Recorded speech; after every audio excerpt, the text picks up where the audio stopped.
La programmation qu'on vous avait concoctée cette année, c'était justement autour de deux matériaux, la terre et le bois. Et donc là, vous avez vraiment les quatre rendez-vous qu'on vous a concoctés avec donc, ma collègue paysagiste Anne Gontier autour de la terre. Donc un premier, architecture de terre, où là on a fait intervenir un géologue, un maçon et un architecte. Ensuite, après, jardiner un sol vivant, donc sa déclinaison plutôt jardin, autour justement donc avec un paysagiste et un jardinier qui nous ont apporté leur regard, comment enrichir un sol, comment penser un jardin sur le long terme.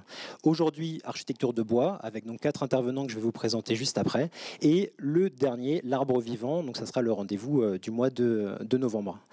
C'est intéressant pour nous, en tant que CAE, d'essayer de faire bouger un peu les lignes et d'essayer de dire que c'est possible. Par contre, il faut essayer de donner vraiment les atouts, les contraintes, et de se dire que c'est pas forcément parce qu'on construit en bois, par exemple, ou en terre, que c'est forcément vertueux. Donc c'est tout ce regard qu'on essaie de donner pour vous conseiller au mieux. Et donc j'en profite pour faire un petit clin d'œil à Maxime qui est au premier rang, qui est le premier intervenant. Il avait animé en fait il y a 6 ans déjà le premier rendez-vous du CAE, Habiter le bois. Ce rendez-vous-là était vraiment pensé un peu comme le b.a.-ba de la construction bois. Donc si vous voulez le retrouver, il est disponible sur notre site internet. Et là, il y aura un propos d'1h30 sur justement la construction bois, les complexes de parois, de sols, de toitures. Donc avec toutes les questions aussi qu'on peut se poser. Et donc on a souhaité le refaire intervenir pour actualiser aussi le propos, savoir est-ce que ça a changé en 6 ans la construction bois et de vous apporter cet éclairage. Donc Maxime Baudran, que j'ai déjà présenté, donc sera le premier intervenant qui représente donc la structure Fibois Pays de la Loire. Ensuite, on aura Paul Texero, architecte qui travaille à l'agence Tristan Brizard, donc qui nous parlera au travers de 3 projets de la production de l'agence.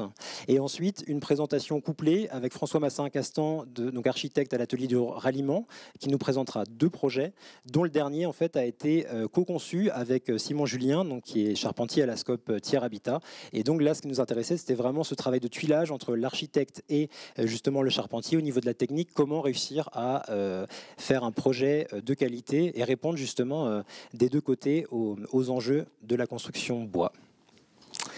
Voilà, je vais passer la parole donc à Maxime Baudran. Et donc, il y aura une phase de questions qu'on vous propose à la fin des interventions.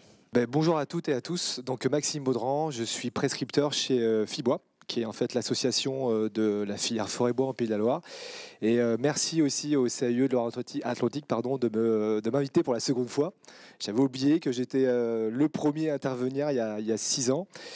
Et par rapport à cette question que tu évoques, Julien, sur qu'est-ce qui a changé en 6 ans, alors je ne peux pas me remémorer textuellement ce que j'ai dit il y a 6 ans, mais j'ai dû vous dire que le matériau bois, c'était un peu un matériau d'avenir. Aujourd'hui, je vais plutôt dire que c'est le plus vieux matériau d'avenir, parce qu'en fin de compte, ça fait des années qu'on dit que c'est un matériau d'avenir.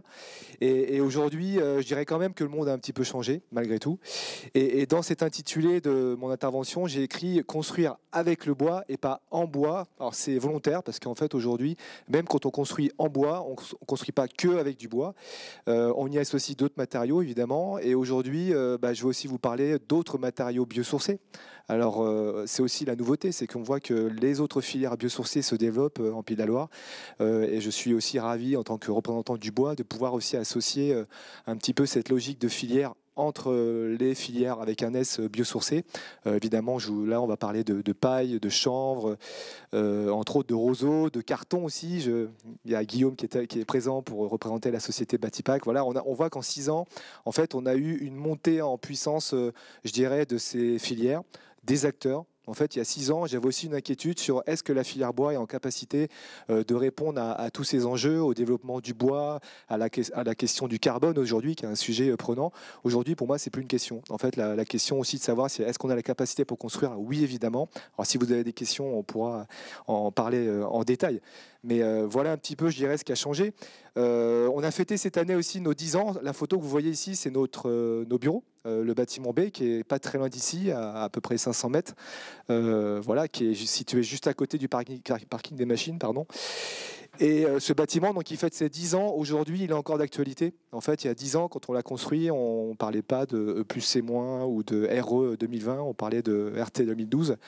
Et à l'époque, on était déjà plutôt en phase avec l'époque. Évidemment, un bâtiment qui est construit en bois, isolé avec des isolants biosourcés, un bâtiment qui est frugal, c'est-à-dire sobre aussi en énergie, frugal en matériaux, pas de double flux, un bâtiment ventilé naturellement, un bâtiment dans lequel les usagers ont un rôle important dans la performance du bâtiment. Donc en fait, c'est ça aussi, je trouve, qui est important pour demain, c'est de rendre acteurs de la performance des bâtiments. Ce n'est pas la technologie qui va répondre à toutes les problématiques, c'est nous, usagers de ces bâtiments. Donc voilà un bâtiment qui vit très bien et que je vous invite à découvrir pour celles et ceux qui ne le connaissent pas encore. Quelques rappels sur les missions de Fibois, mais très rapide, ça se résume en 4 mots. C'est communiquer, fédérer, prescrire, c'est mon travail, et accompagner, c'est mon travail aussi. Et sur la communication, on voit aussi que ça a changé en 6 ans, parce qu'aujourd'hui, il y a des attentes, je dirais, sociétales par rapport on l'évoquait juste avant avec les architectes qui vont intervenir après moi, c'est qu'aujourd'hui, est-ce que, par exemple, couper un arbre, en fin de compte, c'est écologique, c'est-à-dire on va contribuer à une construction écologique en bois. Et est-ce que derrière, le fait de couper, l'acte de couper un arbre, est-ce que c'est écologique? On voit que ça questionne beaucoup. On voit aussi que la question de l'arbre en ville, ce sera le sujet de la prochaine rencontre, rendez-vous. C'est un vrai sujet, mais là aussi, la filière essaie de communiquer, de mieux communiquer. Cet après-midi, j'étais avec des architectes et puis des conducteurs de travaux de la ville de Nantes, de notre métropole, pour justement les sensibiliser à cette question de la construction bois. Et donc la première visite, c'était une forêt. On leur a fait visiter une forêt pour qu'ils puissent comprendre un petit peu comment était gérée une forêt, comment la forêt allait évoluer par rapport au changement climatique. On voit que voilà, il y a des enjeux qui, à 6 ans, n'étaient pas forcément très présents. Et puis sur la prescription aussi, je pense que par rapport à il y a 6 ans, et je vais arrêter de dire il y a 6 ans parce que sinon je vais passer mon temps à le dire, mais en fait ce qui a changé aussi, c'est la taille des projets. En fait, on voit que le bois est en train de changer d'échelle. On voit que sur le quartier qui se construit juste à côté, c'est encore très minéral, mais il va y avoir des projets, des immeubles en bois. On ne parlait pas d'immeubles il y a quelques années. Aujourd'hui, on voit que le bois s'inscrit aussi dans des grandes opérations, des projets d'ampleur qui ne sont pas 100% en bois. C'est là que tout vient l'intérêt de dire construire avec le bois, parce que construire en bois demain, aujourd'hui, c'est construire évidemment avec cette mixité de matériaux. Je ne suis pas contre le béton, mais par contre, je suis contre le fait de construire exclusivement en béton. Je pense qu'on peut aussi mettre un peu de bois dans les bâtiments. Et là-dessus, c'est en train de changer. Et puis peut-être pour commencer ma présentation, j'aurais pu vous parler technique, j'aurais pu vous parler réglementation. C'est juste aussi de resituer la question comment on perçoit la question du bois dans notre quotidien. Et en fait, si on s'intéresse à certaines études, là en l'occurrence c'est Émile Rousseau, qui est architecte, qui a travaillé sur un mémoire à l'école d'architecture sur le bois et le bien-être. Et en fait, dans son introduction, elle évoque un constat assez intéressant, c'est qu'en 7 millions d'années d'évolution, l'être humain a passé plus de 99,5% de son temps dans un environnement naturel. C'est-à-dire qu'aujourd'hui, l'environnement dans lequel on n'y a passé que 0,5%. Un milieu artificialisé, bétonné, minéralisé. Donc ça questionne sur le lien avec la nature, avec l'arbre, qui fait qu'aujourd'hui, on a aussi ce besoin peut-être de retourner encore plus en forêt. Voilà, ça questionne déjà par rapport à ce rapport à l'arbre. Et puis, je ne sais pas si vous connaissez le terme biophilie. Ça a été, en fait, le mot biophilie a été théorisé par un biologiste, que j'ai oublié le nom d'ailleurs, mais il s'appelle Edward Osborne Wilson, qui a théorisé ce sujet de la biophilie, c'est-à-dire c'est le lien inhérent qu'a l'être humain avec tout ce qui est issu du vivant. C'est pour ça qu'on a envie de mettre une plante sur son bureau, par exemple, parce qu'on a besoin d'avoir un contact avec le naturel, avec le vivant. C'est pour ça qu'on met un petit peu de bois quand même dans un milieu minéral. C'est toujours cette définition qui donne d'ailleurs, c'est l'être humain éprouve un besoin biologique d'entrer en contact avec la nature qui a un effet sur son bien-être, sa productivité et ses relations sociales. Et cette question de la biophilie, elle est aussi en train de beaucoup se développer dans tous les milieux, que ce soit les milieux de travail, les milieux médicaux, chez soi, dans sa maison. Et en fait, il y a plein d'études un peu partout dans le monde sur l'impact positif du bois et du végétal de manière générale dans ces lieux de vie ou de travail. Le premier, on le sait, le bois a des effets stimulants sur tous les sens. Alors physiologique, par exemple, on sait aujourd'hui que le bois a une vraie vertu sur le rythme cardiaque, et en particulier sur la pression artérielle. Ça a été mesuré. Il y a eu des études qui ont été faites dans certains pays. D'ailleurs, en ce moment, vous avez une étude qui s'appelle Citizenwood, qui est gérée par le FCBA au niveau français, et qui, depuis 2020, je crois, étudie ces phénomènes liés à l'impact physiologique et psychologique par rapport au bois. On dit souvent c'est confortable, c'est agréable, mais aujourd'hui on commence à émettre des notions scientifiques. Le premier, c'est par exemple, là vous avez une étude, je crois en Autriche, qui date quand même de 2009, qui a étudié justement l'impact du bois dans des écoles par rapport aux enfants. Et en fait, ils ont eu 3 conclusions. C'est qu'ils ont constaté qu'il y a effectivement une diminution du stress, de la fréquence cardiaque, ça rejoint ce que j'ai dit juste avant. Il y a moins d'agressivité, donc des enfants un petit peu plus calmes, et une meilleure concentration. Donc ça aussi, et là, alors je vous ai mis les 3 points, voilà, mais l'étude fait plein de pages, que je vous invite à aller voir, hein. Vous tapez les mots-clés qui sont en dessous, là, dans la source, et vous pouvez trouver des résultats en allemand, je crois, et puis en anglais. C'est assez intéressant de voir ces résultats. Après aussi, au Japon, par exemple, ils se sont intéressés à l'impact positif du bois dans des ambiances qu'ils appellent régénérantes. C'est-à-dire, là, ils ont pris des chambres étudiantes, ils ont mis des étudiants dedans, des chambres entièrement habillées de bois, et ils ont évalué la qualité du sommeil. Et donc, il y a 3 points qui ressortent. Il y a une meilleure qualité du sommeil qui se concrétise par plus 20 minutes de sommeil profond. 20 minutes, c'est énorme, parce qu'en fait, en moyenne, on a à peu près 1h30 de sommeil profond dans une nuit. Donc c'est pour vous dire le ratio bonus qu'on peut avoir avec cet impact lié au bois. Donc il y a moins de fatigue au sommeil. Au réveil, pardon, et une meilleure performance intellectuelle. Ils ont fait des tests, des exercices au lever avec les étudiants, puis ils ont évalué qu'ils étaient mieux concentrés. Donc voilà. Bon, je passe rapidement, mais c'est pour vous dire qu'on évoque souvent la question du bois en tant que structure, matériaux de revêtement extérieur, bardage, mais on s'intéresse un peu moins, je dirais, aux ambiances intérieures. Et voilà ce qui a changé, je dirais, depuis ma première présentation. Nous, dans la filière bois, on s'intéresse aussi à tous ces impacts positifs que le bois peut créer dans des ambiances intérieures. Sur les vertus médicales, là aussi, il y a des études. Vous avez par exemple ici, c'est une étude, c'est l'étude en lien avec le FCBA, qui a évalué l'impact positif du bois dans des milieux médicaux. Et le bois permet une ambiance saine pour une simple et bonne raison. La première, c'est que le bois a des vertus microbiennes naturelles. Certaines essences, en fait, de par leur composition en certains tanins ou résines, en fait, sont des fongicides ou insecticides naturels et aussi bactéricides.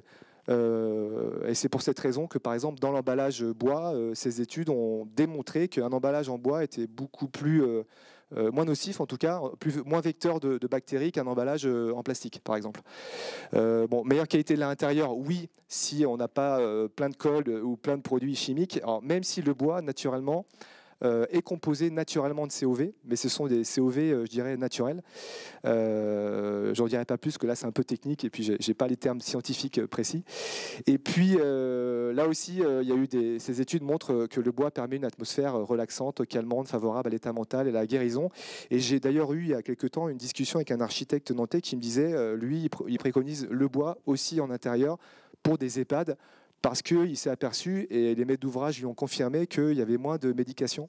Le taux de médication avait diminué dans ces bâtiments dans lesquels le bois était davantage présent visuellement en intérieur. Et puis, alors là, j'aurais effectivement pu commencer par là, c'est que souvent on met en avant plutôt les propriétés qu'on appelle hygrothermiques du bois, des isolants biosourcés, par rapport au fait, par exemple, qu'on est de plus en plus sur des parois dites perspirantes. La perspiration, on ne l'a pas inventée. Je dirais que notre peau est perspirante. Plein de matériaux naturels sont perspirants. Et aujourd'hui, on peut, d'un point de vue réglementaire, justement aussi faire du mur perspirant, ce qui n'était pas le cas il y a 6 ans. Là aussi, la réglementation a évolué. Le DTU 31.2, qui est le DTU sur l'ossature bois, permet aujourd'hui de pouvoir mettre en œuvre des murs dits perspirants, ce qui n'était pas le cas il y a 6 ans. Donc là aussi, il y a des vraies évolutions. Bon, l'avantage de l'isolation répartie, je pense que vous la comprenez, c'est que le principal argument en termes d'isolation thermique de l'ossature bois, c'est de pouvoir avoir dans une même épaisseur la structure et l'isolation. Ce que ne permet pas une structure, un mur maçonné, où souvent l'isolation est rapportée. Et puis la question de la sensation de paroi froide qu'on peut avoir, en tout cas d'absence de sensation de paroi froide sur un mur bois, elle est essentiellement liée à un paramètre, et c'est ce qu'on appelle l'effusivité. Le fait que le bois en fait, a une effusivité qui est très faible, c'est-à-dire qu'il ne va pas absorber les calories de l'air ambiant ou de votre peau quand vous touchez le bois. Et ça, en fait, associé, comme je le disais, à d'autres matériaux biosourcés, en fait, on décuple ces performances de perspirance, d'hygrothermie, qui sont en fin de compte des paramètres qu'on n'a pas inventés, parce que toutes les vieilles maisons en terre crue, qui étaient le sujet précédent, les vieilles maisons en pierre, avec des enduits à la chaux, ont des vertus aussi perspirantes, et en fait, on recrée tout compte fait ces ambiances qui existaient avant. Bon, et pour finir sur les arguments, évidemment, j'aurais pu aussi vous parler des arguments assez classiques sur la préfabrication, les faibles nuisances. Là, ça n'a pas changé.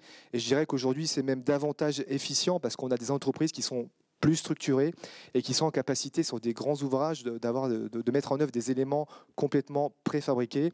La préfabrication n'est pas la panacée du bois, hein. On peut faire des éléments préfabriqués dans tous les matériaux, mais l'avantage du bois, c'est qu'on ne consomme pas d'eau, il y a moins de rotation de camions et donc aussi on génère peu de déchets et surtout moins de bruit.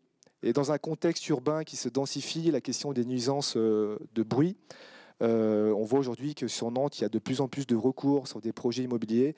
Je pense que c'est aussi en partie par rapport à ces nuisances que le voisinage peut pressentir. En l'occurrence, le bois peut permettre d'assouplir un petit peu ces tensions. Voilà, bon, j'espère que je ne suis pas trop long dans le timing. J'ai beaucoup de choses à vous dire en fait. Après, ce qui est intéressant dans ce qui s'est passé est de faire un feedback un petit peu sur l'évolution de l'énergie avec un grand E, parce qu'on parle beaucoup carbone, mais c'est avant tout aussi l'énergie. Le CAUE de l'Isère a fait un petit schéma que je trouve assez intéressant, qui vous montre un petit peu l'évolution de la prise en compte de l'énergie. Alors, il y a deux types d'énergie, l'énergie grise et l'énergie d'usage. Donc, l'énergie d'usage, c'est grosso modo l'énergie consommée pour le confort du bâtiment.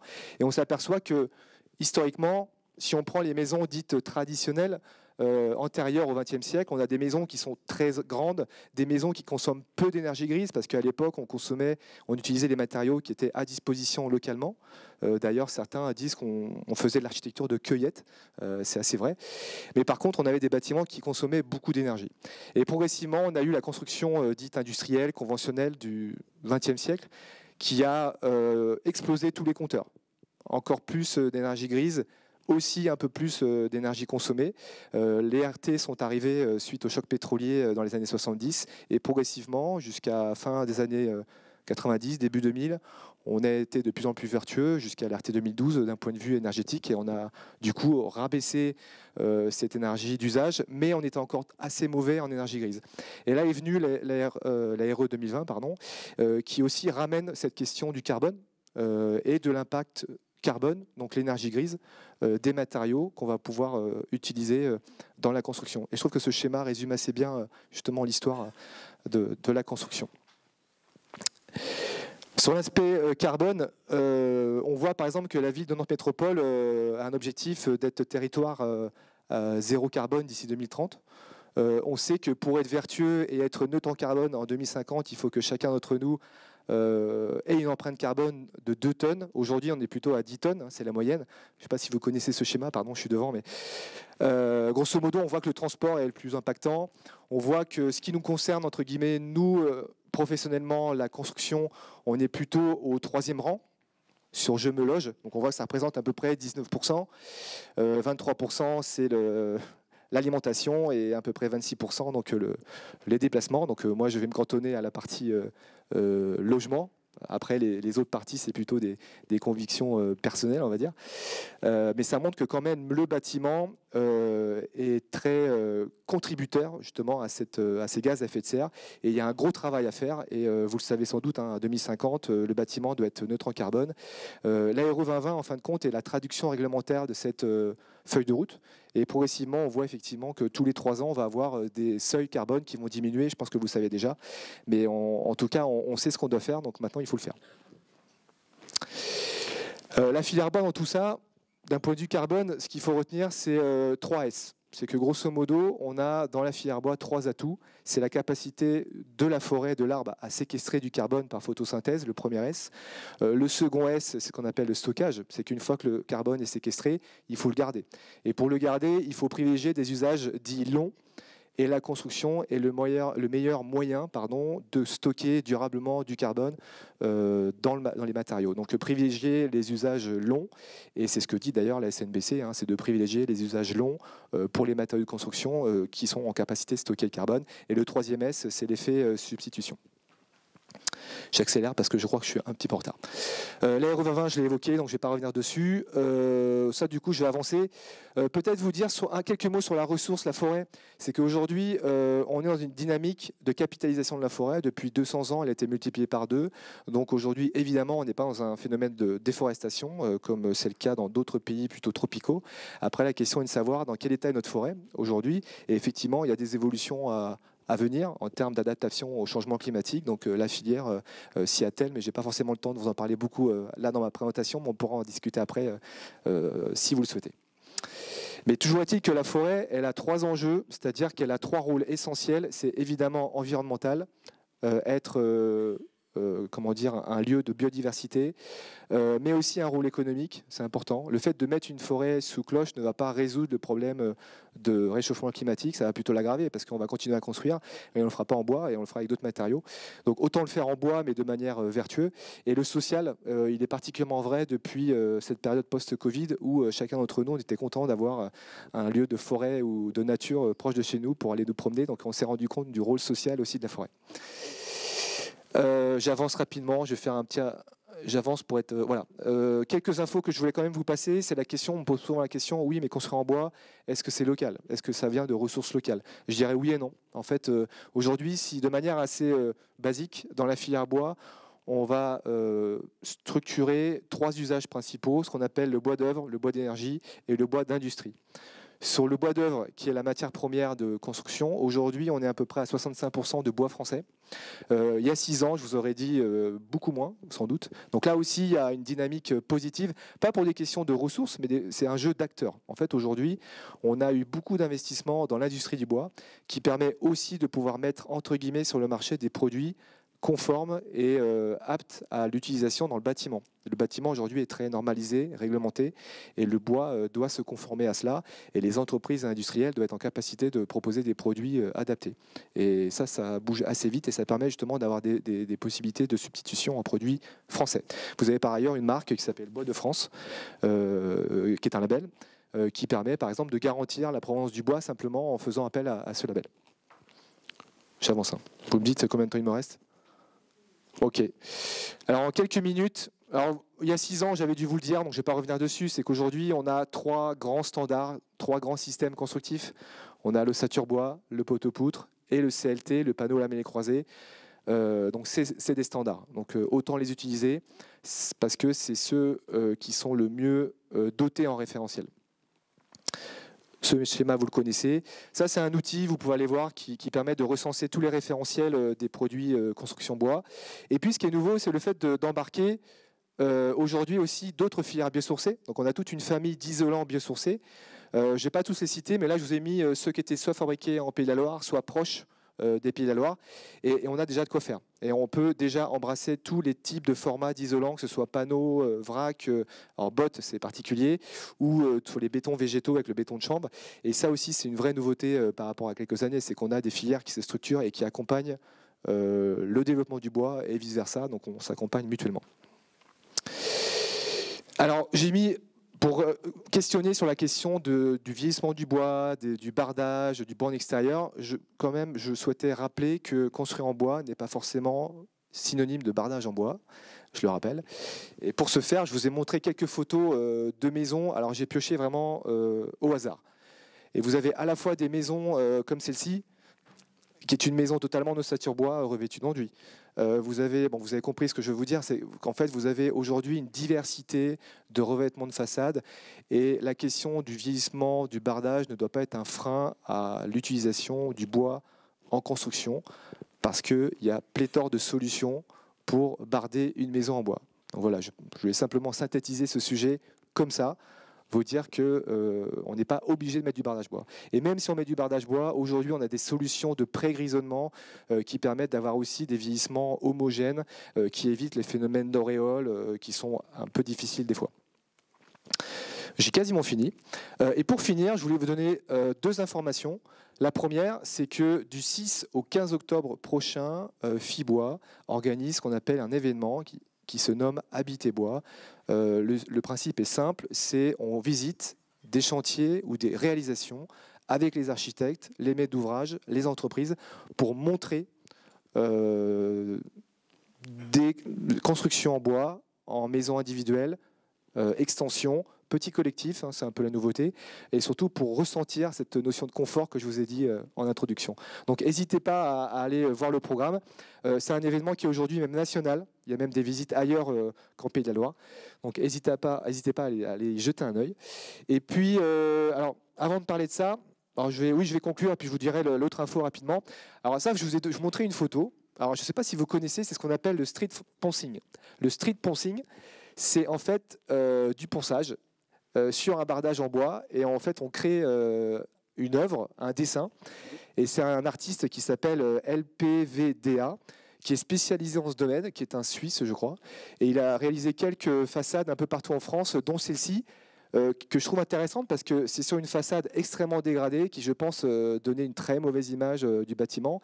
Et avec un artiste, on réussit à pouvoir donner, je dirais, une nouvelle vie à cette façade. Donc je trouve que le clin d'œil est intéressant. Et surtout, il illustre parfaitement cette citation de Jean Nouvel, que vous avez dû lire. Je veux quand même vous la dire. C'est: un bâtiment ne dure qu'aussi longtemps qu'il est aimé. Cela ne dépend pas des matériaux avec lesquels ils sont construits. Et là, je pense que tout est dit dans cette conclusion.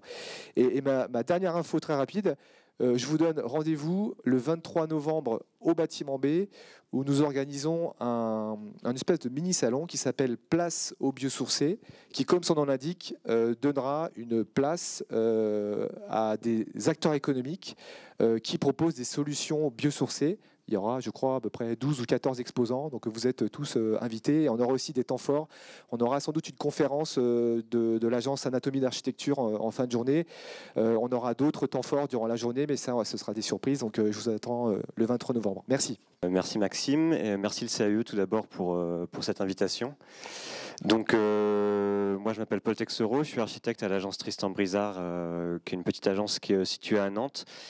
Et je vais profiter de cette opportunité pour vous parler de 3 projets assez rapidement. Je ne vais pas rentrer forcément dans tous les détails des projets. L'idée, c'est de vous présenter un peu la philosophie de chacun, qui ont à voir avec la construction bois et qui ont à voir avec l'utilisation du bois. C'est-à-dire que là, j'ai commencé par vous mettre un petit panorama de diverses réalisations qu'on a pu faire pour vous montrer qu'il y a des échelles différentes, qu'il y a des thématiques différentes, et que le bois, c'est pas forcément la réponse qu'on choisit toujours. Vous voyez en haut à gauche, vous avez un projet qui a été fait tout en béton, pour vous dire que nous, le bois, c'est plus un outil que un choix, que le choix du début du projet. C'est-à-dire que le bois va permettre d'apporter des réponses que d'autres matériaux ne pourront pas. Et les 3 projets que je vais vous présenter font l'usage du bois parce que, quelque part, c'était aussi la réponse qui s'est imposée dans ces cadres-là. Le premier projet de Nid Perché, c'est la rénovation d'un comble dans une maison d'ingénieur des années 60. Et donc on est à Coulennes, à côté du Mans, dans une périphérie, vraiment périphérie du Mans. Et donc on est sur une maison...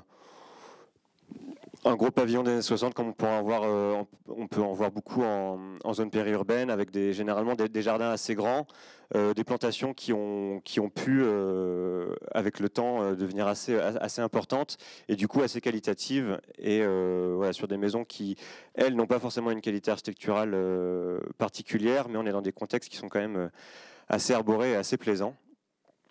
Et c'est une maison sur laquelle on était déjà intervenu il y a quelques années. On avait construit cette extension-là, qui d'ailleurs cachait un peu la maison, mais c'était aussi une des volontés des clients également, qui avaient acheté cette maison pour l'espace et pour le contexte, et pas forcément pour son look, on va dire. Et donc là, on avait déjà permis de créer des espaces de vie qui étaient assez généreux et largement ouverts sur le jardin. Et là, notre sujet d'étude, c'était ça. Alors la photo est un peu sombre, je suis désolé, mais pour vous dire que c'est un comble comme on peut en voir dans beaucoup de maisons, qui sont vraiment des espaces résiduels très petits. C'est-à-dire que là, je pense qu'on a à peine les 1,80 m sous la panne fêtière. Donc on les a, mais je veux dire, on doit avoir 3 mètres carrés si on considère la surface totale taxable, entre guillemets.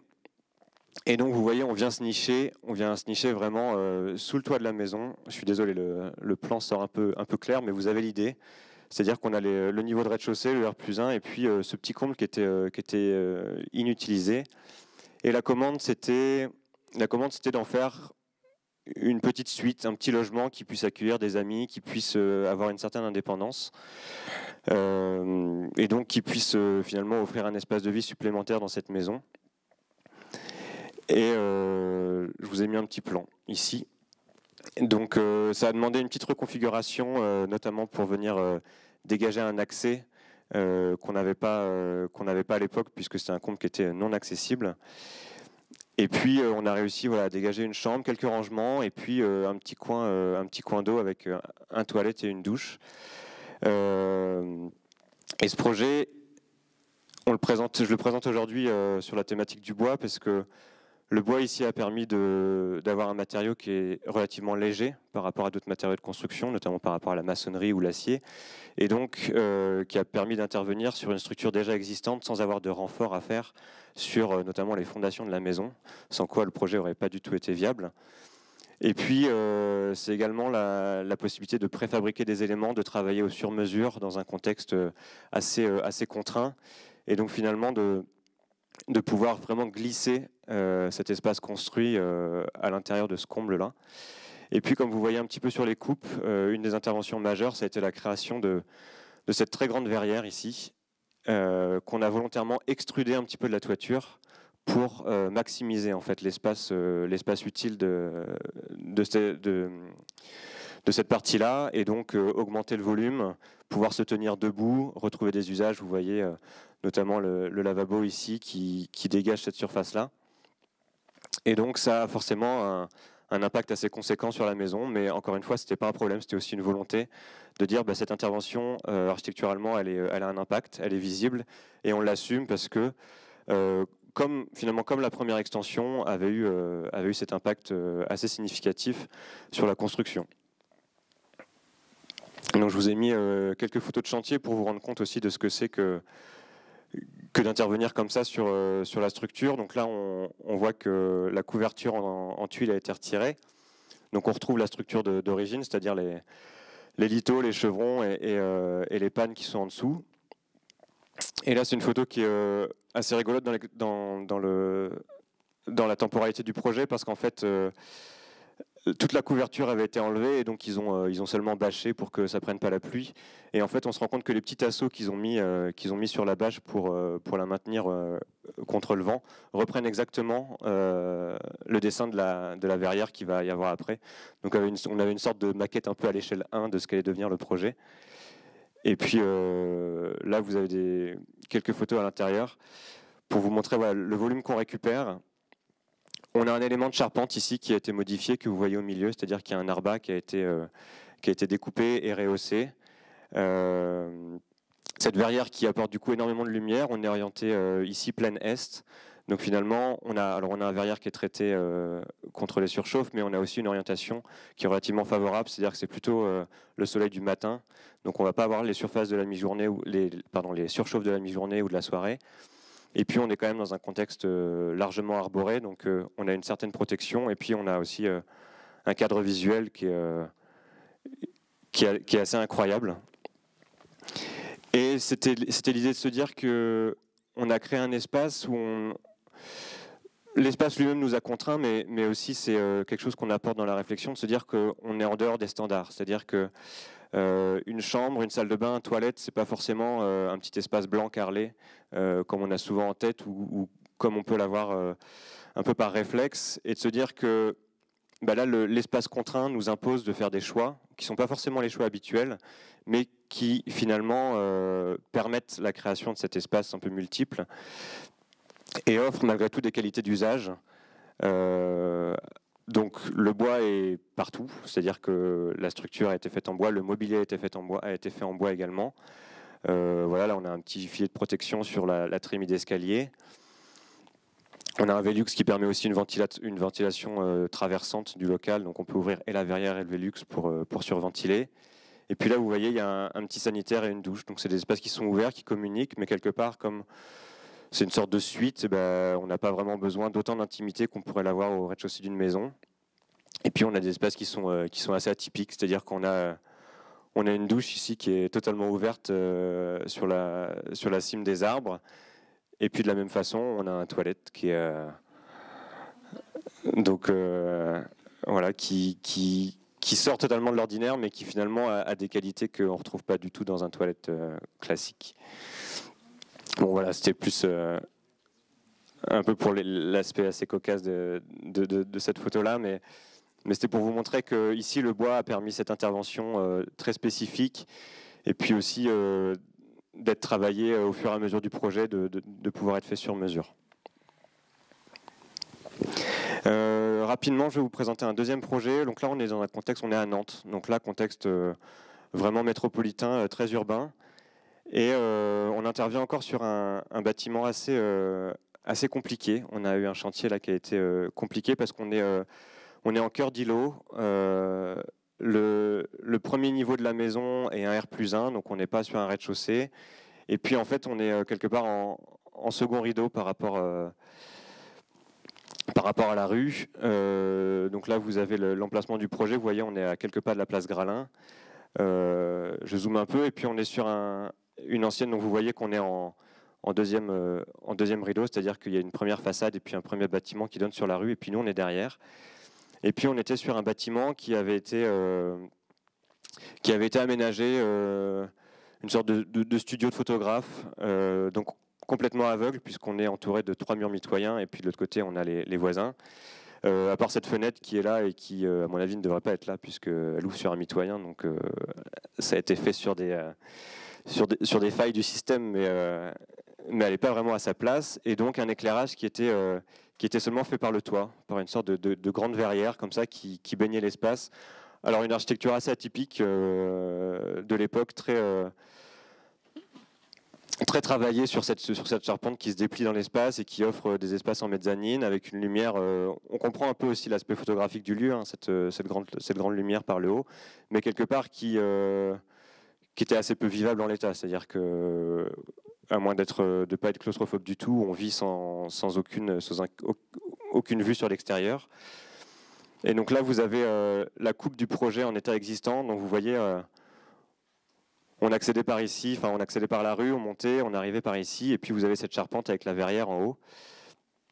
Et dans cette situation-là, notre approche, ça a été de recréer un extérieur, en fait, pour recréer une façade intérieure, et pour finalement réussir à retrouver des baies vitrées, des ouvertures et des cadrages vers l'extérieur. Donc c'est-à-dire que on a supprimé ici les travées de charpente et les travées intérieures pour recréer une sorte de patio, et puis retrouver la maison sur 2 niveaux, enfin sur 3 niveaux, sur 2 étages.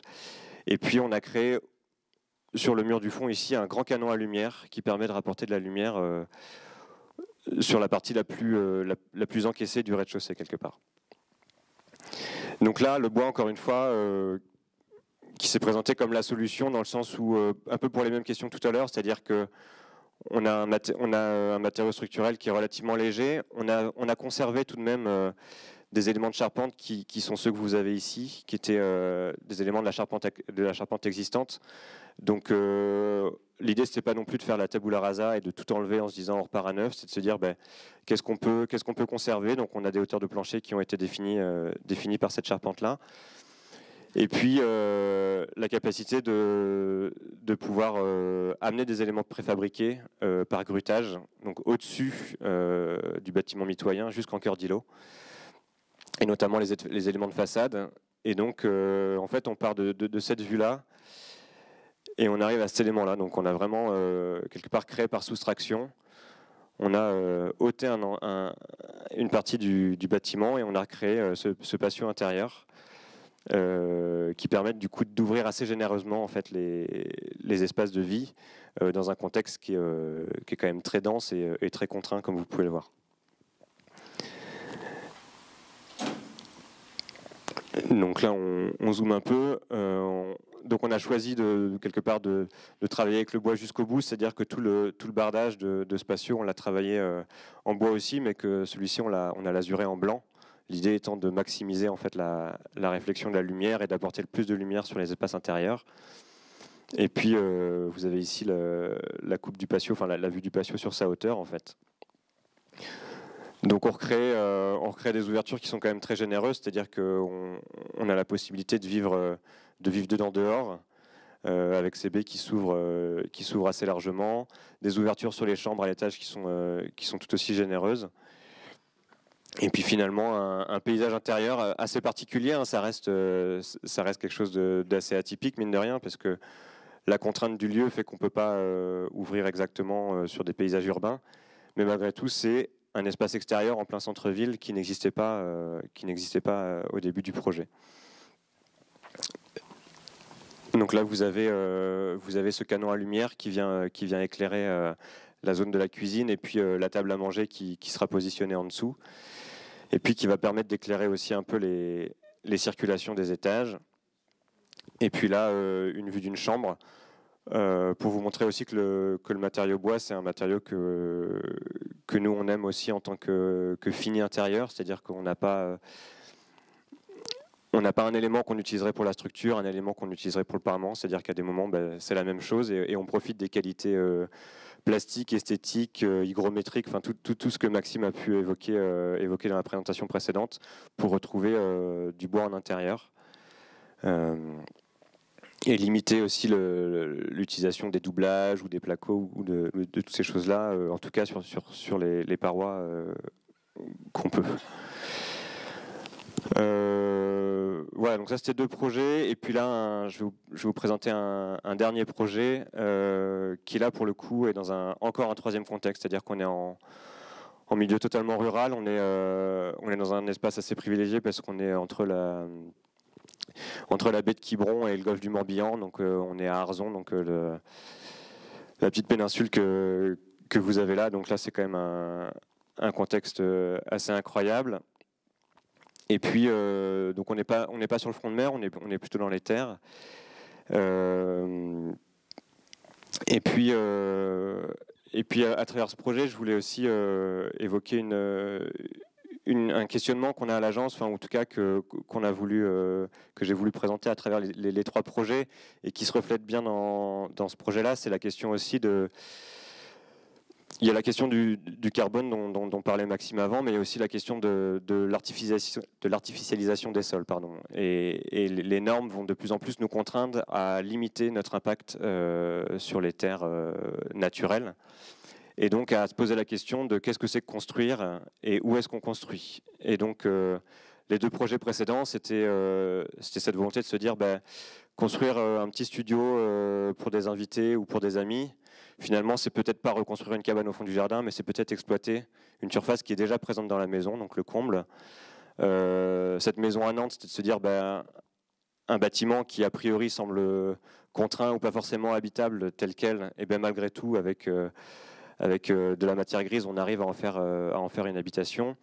Et puis là, c'est la question aussi de se dire comment j'interviens sur, là pour le coup, une parcelle qui est boisée, donc dans un contexte très naturel, et quel impact j'ai sur ce sol-là et sur ce contexte-là. Donc sur cette chose-là, je voulais vous montrer, ça fait partie des premières vues satellites, on les trouve sur Internet, hein, donc ça c'est à peu près les années 50, et c'est pour vous montrer aussi la croissance de l'urbanisation en 70 ans. Donc là, on est dans un endroit très touristique, hein, vous vous doutez, là on est placé, mais c'est aussi de se dire de quelle façon, quand nous on intervient, on participe à ça ou pas? Est-ce qu'on arrive à faire les choses différemment? Est-ce qu'on arrive à proposer autre chose que seulement une sorte de mitage et une sorte d'urbanisation qui s'étend? Et donc là, vous avez voilà, la parcelle donc il y a 70 ans, et puis le découpage qui a été fait aujourd'hui, et puis tout le pavillonnaire qui s'est développé aux alentours. Et donc nous, on intervient sur cette parcelle ici, là où il y a la petite main.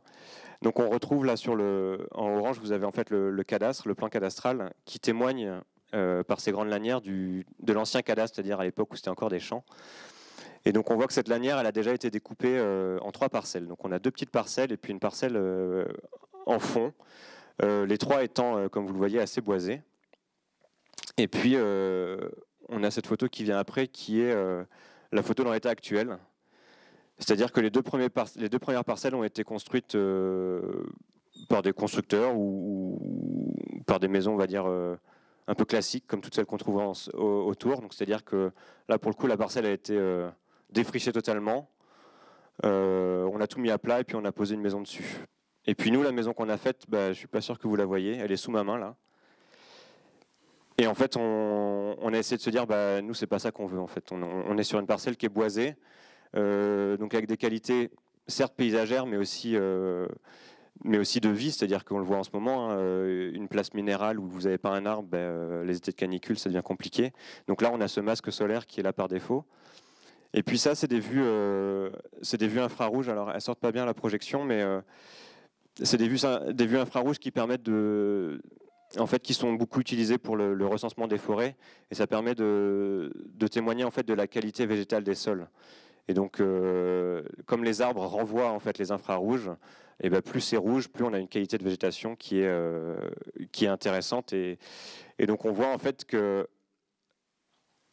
la construction de ces 2 maisons, elle a un impact, comme toutes les maisons autour, en fait, qui est assez conséquent. C'est-à-dire que sur cette parcelle, on s'est privé de quasiment la moitié d'une végétation qui avait pourtant une qualité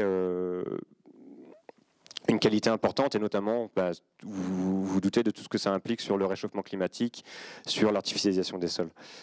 Et donc, voilà, j'en viens à la présentation de ce site. Donc, vous voyez, on est dans un sous-bois, on est sous des chênes verts, sous des tilleuls, des arbres qui sont centenaires ou multicentenaires. Et puis la maison, elle est venue se poser là, comme ça, en dessous. Et en fait, elle se glisse vraiment dans les arbres. C'est-à-dire que pour la construire, on a abattu tout de même 2 ou 3 arbres, je crois, sur l'ensemble de la parcelle. Et puis, on est venu construire la maison en dessous. Et puis, comme vous le voyez peut-être sur les photos, la maison, elle touche pas tout à fait le sol. C'est-à-dire que, c'est ce que je vous disais un peu en introduction de ce projet-là, la question de l'artificialisation des sols, c'est comment je me pose au sol. Est-ce que j'enlève tout et je construis une dalle béton, et du coup, si un jour je dois enlever la maison, le sol sera marqué de cette cicatrice-là. Et là, on s'est dit, c'est pas ça qu'on veut, et finalement, la maison, elle est posée sur des plots, alors qu'idéalement, on aurait préféré en vis métallique, mais comme on est sur un sol granitique, on n'a pas la capacité à forer. Donc là, on a des petits plots béton, et la maison se pose sur ces plots béton, et au final, on a un impact sur le sol qui est très limité. Et ce qui est assez rigolo, c'est qu'on s'en rend compte en fait aujourd'hui, quand on discute avec les usagers de cette maison, c'est qu'on est sur un corridor écologique, donc c'est-à-dire que vous avez des espèces qui traversent les parcelles, elles font un peu fi des barrières et autres. Et donc notamment dans les PLU, vous avez des consignes sur les clôtures. Votre clôture doit dépasser de 15 cm du sol pour que les espèces puissent passer en dessous. Et bien là, quelque part, la maison, c'est pareil. C'est-à-dire que vous avez une canne et ses canetons qui vont passer sous la maison. Vous avez les écureuils qui vont passer sur le toit d'une branche à l'autre. Et en fait, qui vont prendre la maison comme une branche de plus, finalement. Et puis qui vont pouvoir continuer leur chemin sans trop se préoccuper de ce qui est en dessous. On a poussé un peu le vice jusqu'à faire que l'un des arbres traverse la maison. Ou plutôt, la maison est construite autour des arbres, vous vous doutez, mais... Et puis là, on est sur un projet qui est entièrement construit en bois, c'est-à-dire que ce soit la structure, les revêtements intérieurs, l'isolation, et donc encore quelque chose qu'on a pleinement assumé de l'intérieur, jusqu'à ce que en fait, le dessin de la structure devienne un élément de modénature presque, c'est-à-dire que ces grands X, ils sont là pour contreventer le bâtiment, mais finalement, ils deviennent aussi un élément de la qualité quelque part architecturale et plastique du lieu. Donc à l'étage, on est sur des habillages en bois également. Et puis voilà, ce rapport de la maison vraiment intérieur-extérieur, en fait, vraiment en lien avec son contexte. et puis avec un paysage environnant qu'on a essayé de préserver au maximum, pardon. Et voilà, avec l'idée de se dire, si un jour la maison elle venait à ne plus convenir ou à devoir disparaître, quelque part on pourrait l'enlever et on laisserait quasiment aucune trace sur le sol qui était existant. Vous avez là un peu dans la perspective les deux maisons voisines et puis la maison. Voilà, donc dites-vous que ces deux parcelles elles étaient aussi boisées que celle-ci à l'origine. Voilà. Après, on a fait les choses de cette façon-là. Après, comme disait Maxime, ça ne nous empêche pas de nous poser la question que cette construction tout en bois, certes, on a préservé les arbres qui sont sur la parcelle, mais on allait couper des arbres dans le Jura pour la construire. Donc quelque part, le meilleur des projets, c'est celui qu'on ne construit pas quelque part. Si on veut faire de l'écologie un peu radicale, voilà. Donc c'est aussi cheminer avec toutes ces pensées-là et se dire quel impact j'ai quand je construis, mais je suis conscient que j'en ai un et que malgré tout j'en aurai un. Donc j'essaie de le minimiser au plus possible. Mais voilà, encore une fois, ne pas consommer, ce serait presque ne pas construire. Et en tant qu'architecte, ça pose un peu question comme réflexion. Voilà, je vous remercie et puis je passe la parole à François et Simon. François Massin-Castan, du coup, je suis architecte. Atelier du Ralliement, c'est une agence que j'ai montée il y a maintenant 4 ans. Ça commence à passer déjà un petit peu, mine de rien. Et c'est un atelier dans lequel on se pose pas mal de questions, mais notamment des questions sur le logement et l'habitat individuel. Alors aujourd'hui, effectivement, on se concentre sur l'habitat individuel, mais vous l'avez compris, le bois, on peut aussi l'utiliser dans d'autres types de projets. Aujourd'hui, j'ai fait le choix de vous présenter 2 projets qui vont être assez complémentaires de ce que Paul vient de présenter jusque-là, puisqu'il s'agit de vous montrer des projets sur des situations existantes, avec des bâtis on pourrait dire qui ont très peu de qualité, voire pas du tout. Alors qu'en réalité, il y a des choses à tirer de ça, et ça amène à un des premiers intérêts qu'on a, nous, à l'atelier, c'est finalement de prendre soin de l'existant et de ce qu'on peut en tirer. 2 projets, le premier qui est à Saint-Marc-de-Coutais, sur la gauche, et le deuxième qui est au Cellier. Je vais commencer par le premier. Juste avant, effectivement, j'ai mis une petite slide pour présenter les autres projets. Alors là, plutôt liés à l'habitat. Encore une fois, on a d'autres types de projets à l'atelier, mais ça fait partie de la production un peu, voilà, depuis les 4 ans d'existence, celle réalisée, celle en cours et celle à venir. Les 2 projets qu'on sélectionne, et c'est donc parti pour raconter celui-ci. Les Évadés, c'est un projet donc de réhabilitation, mais même de restructuration finalement, de surélévation d'une maison individuelle. C'est un projet, comme cette photo le montre, avec beaucoup de bois, de manière générale, à différents types d'endroits. On va prendre le temps d'étayer la position et le choix des types de bois qu'on utilise, notamment par leurs essences, mais aussi par leur classement, d'une certaine manière. Voilà, avoir du bois comme ça sur une toiture, une couverture, ça peut poser question de premier abord. Ça, c'est finalement l'existant. Vous voyez que l'existant, il est quand même... on n'est pas sur la maison normande de qualité, on est plutôt sur une ruine. Hein, on n'est pas loin de la ruine. On pouvait ne pas la qualifier en ruine, ça c'est important. Mais en tout cas, on n'est pas loin de la ruine. On se situe près du lac de Grandlieu et on est sur une ancienne maison individuelle qui était utilisée dans un corps de ferme par les fermiers. Sur cette partie-là, la première chose qui est importante en fait quand on intervient sur l'existant, c'est finalement d'identifier les pathologies de la construction. Et là, il y en a beaucoup. La pathologie première qui apparaît, alors c'est déjà une photo de chantier finalement. Donc on avait déposé la couverture, mais il faut savoir que la couverture de base avait quand même un certain nombre de pathologies qui faisaient qu'elle nécessitait d'être reprise intégralement, que ce soit dans son revêtement ou dans sa structure. Ça commence déjà à donner une forme de guide au projet, de la manière dont on est intervenu. La deuxième chose, et ça par contre on les a conservés, ce sont les murs. Il y a différents types de murs. Il y avait des murs en moellon, des murs un peu moins qualitatifs en parpaing. Et ça va faire l'objet de différentes matérialités en fonction de la manière sur laquelle on intervient dessus.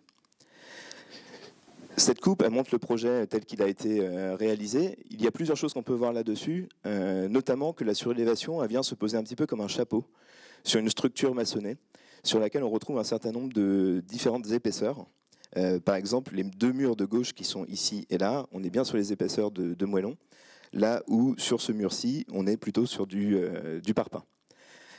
Le projet intègre un plancher supplémentaire, et le plancher supplémentaire, pour vraiment soulager les murs existants et ne pas les charger plus que de nécessaire, on a rapporté une structure neuve, existante, qui combine un petit peu différents types de constructions. Tout à l'heure, Maxime montrait qu'on avait finalement d'un côté l'ossature bois, de l'autre côté le poteau-poutre et également le CLT.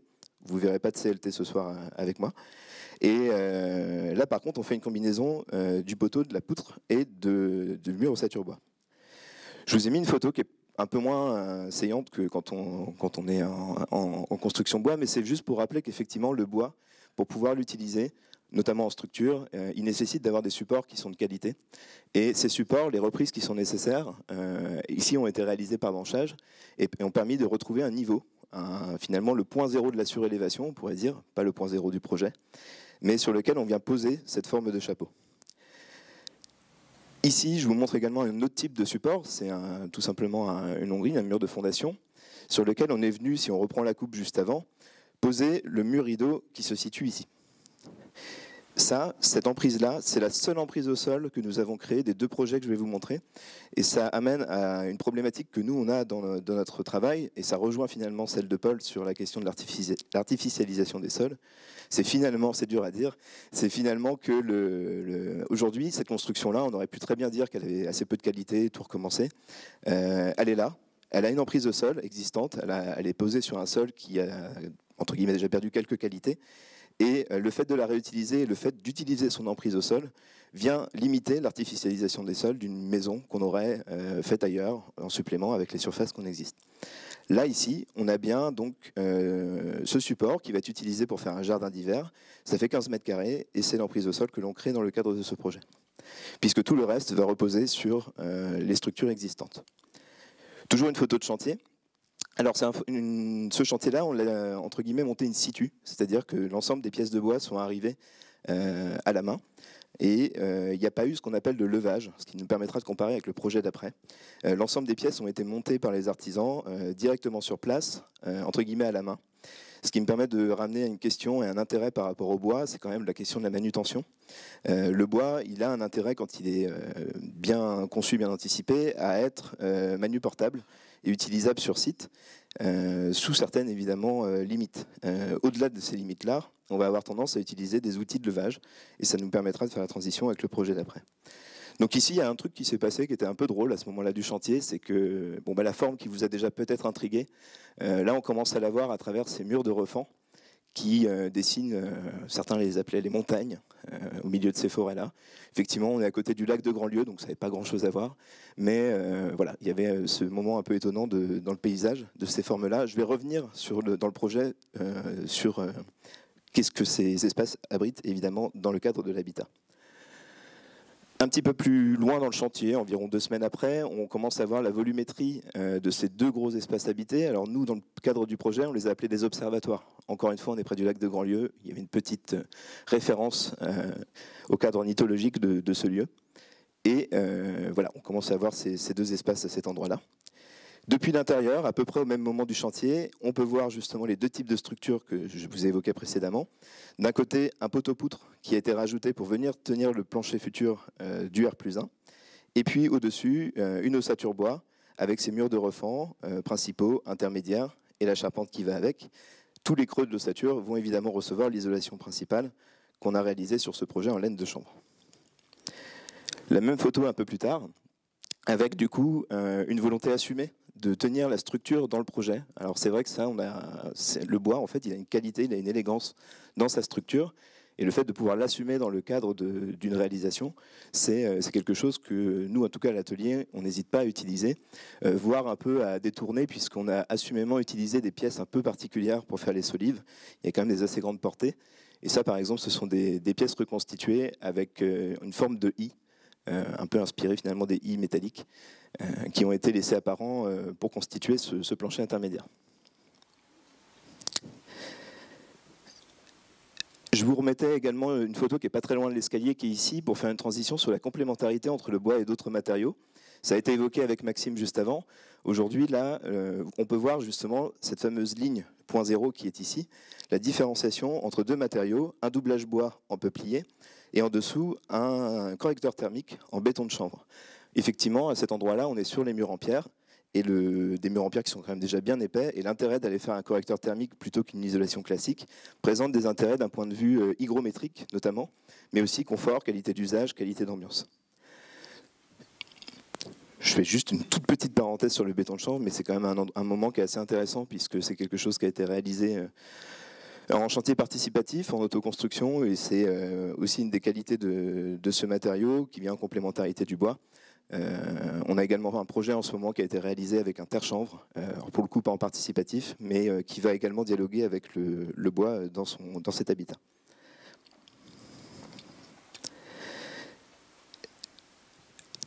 Vous l'aurez peut-être compris, effectivement, toutes les parties qui ont été créées, tous les murs, toutes les parois opaques qui ont été créées, ont été intégralement doublées en bois. Ce qui fait qu'effectivement, dans notre complexe, ce qu'on appelle le complexe de murs et le complexe de toiture, entre le pare-pluie qui sert à faire l'étanchéité d'une construction et le doublage bois, on est quasiment intégralement en bois, puisqu'on l'a en structure en doublage. Et on doit avoir un complément d'isolant, c'est ça ici sur ce projet, qui est également en laine de bois pour amener un peu d'inertie. Cette photo-là, on l'aime bien parce qu'elle commence à introduire un des principes architecturaux qu'on a mis en place dans le projet, à savoir la notion d'observatoire. Ça, c'est le premier, c'est celui qui accueille une chambre supplémentaire.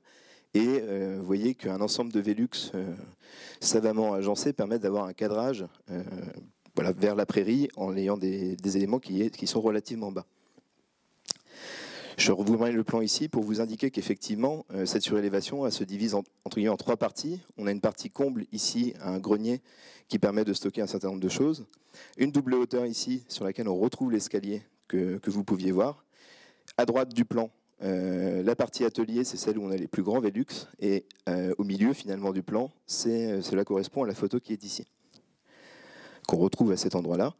2 types de cadrage pour former ces observatoires habités. Un vers la prairie et l'autre vers le ciel. Vers l'extérieur, cela donne donc une insertion paysagère assez étonnante, que nous on apprécie particulièrement dans sa volumétrie, dans ce qu'elle apporte à ce très grand jardin dans lequel elle s'insère. Et puis en dessous, vous pouvez retrouver ce mur rideau qui sert de structure à la partie du plancher que l'on a recréé, mais également à une certaine partie de la construction à cet endroit-là. Alors on rentre un peu dans la question du bois en toiture. Dans ce cas de figure-là, vous voyez, je vous ai mis à gauche la photo telle que c'était avant la pose de ce qu'on appelle une surtoiture. L'étanchéité sur ce projet-là, elle est réalisée grâce à un bac acier qui est en dessous. Pourquoi on fait ça? C'est tout simplement pour des raisons économiques. Effectivement, on saurait faire aujourd'hui des toitures en bois. C'est très complexe, ça peut être assez coûteux, mais c'est faisable. Là, ici, pour des partis pris économiques, et de manière générale, c'est un projet qui va très à l'économie. L'intérêt a été de venir mettre un bac d'abord, une contre-ossature, et de venir doubler avec une surtoiture bois. Mais un peu conscient du fait que l'usage du bois à cet endroit-là nous pose un petit peu question. La surtoiture, on peut se dire que c'est pas mal de bois consommé qui a un intérêt peut-être un peu limité. Alors premièrement, non, en fait, c'est un intérêt sur le confort d'été notamment. Sur cette construction-là, c'était très important d'avoir un confort d'été de qualité. Et cette surtoiture-là y contribue puisque le rayonnement solaire tape bien sur un bois et pas sur une couverture classique. Évidemment, cette surtoiture est ventilée.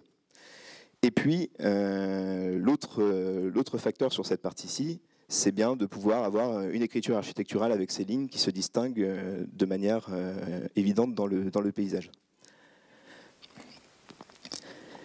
Ces lames de terrasse-là, comme je vous disais, on se pose un peu la question de leur origine. Et on a été chercher en fait un matériau qui n'est pas forcément adapté à ça. Et en même temps si, puisque ce sont des lames de terrasse, donc des lames de terrasse qui ont un classement particulier, un classement 4, et qui sont faites pour être posées au sol et recevoir des eaux pluviales.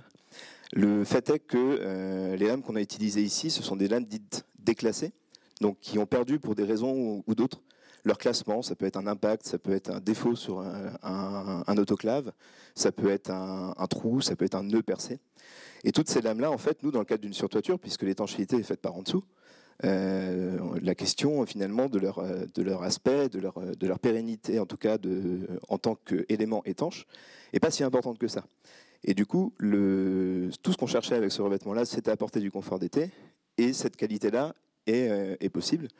Donc ce sont des lames de terrasse qui ont été, on appelle ça détournées de la benne. je précise ça parce qu'effectivement, des fois, on a tendance à dire réemployer.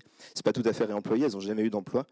Par contre, elles ont bien été détournées de la benne, puisque si, entre guillemets, on les avait pas utilisées là, peut-être que d'autres les auraient utilisées, mais en tout cas, elles trouvent une vie là où leur usage primaire ne l'aurait pas permis. Toujours pour rester sur le confort d'été, voilà, il y a un principe également de débord de toit qui permet à ce jardin d'hiver ici, qui en été évidemment est un petit peu ouvert à la surchauffe, mais encore une fois, ce n'est pas un espace chauffé. On accepte aussi que dans les projets, il y ait des espaces qui soient plus ou moins intéressants selon le climat et la saison dans laquelle on est. On n'est pas forcément obligé d'avoir un habitat qui soit à la même température dans toutes les pièces, à toutes les saisons. Et voilà ce que ça génère dans le paysage lointain, avec du coup une insertion voilà, qui ne domine quand on est finalement assez proche de la maison, mais qui sait par rapport à la cime des arbres s'écraser un petit peu et donner à ce jardin une qualité assez importante. Pour ceux qui se posaient la question, effectivement, voilà, ça c'est une photo qui a été prise 7 mois plus tard et sur laquelle on commence à voir déjà un premier grisement de ce bois-là. Il est relativement homogène puisqu'en fait il est très exposé aux intempéries et aux UV de manière assez similaire partout. Et donc ce grisement il est assez intéressant, on le trouve même en fait plus intéressant maintenant que quand il était posé à son état zéro. Ça, c'était le premier projet. Je vous présente le deuxième, Tout Cabané. Alors, c'est une référence au Tout de Loire, sur lesquels, en fait, on est venu, vous savez, ces barges plates qu'on retrouve sur la Loire, et notamment au Cellier.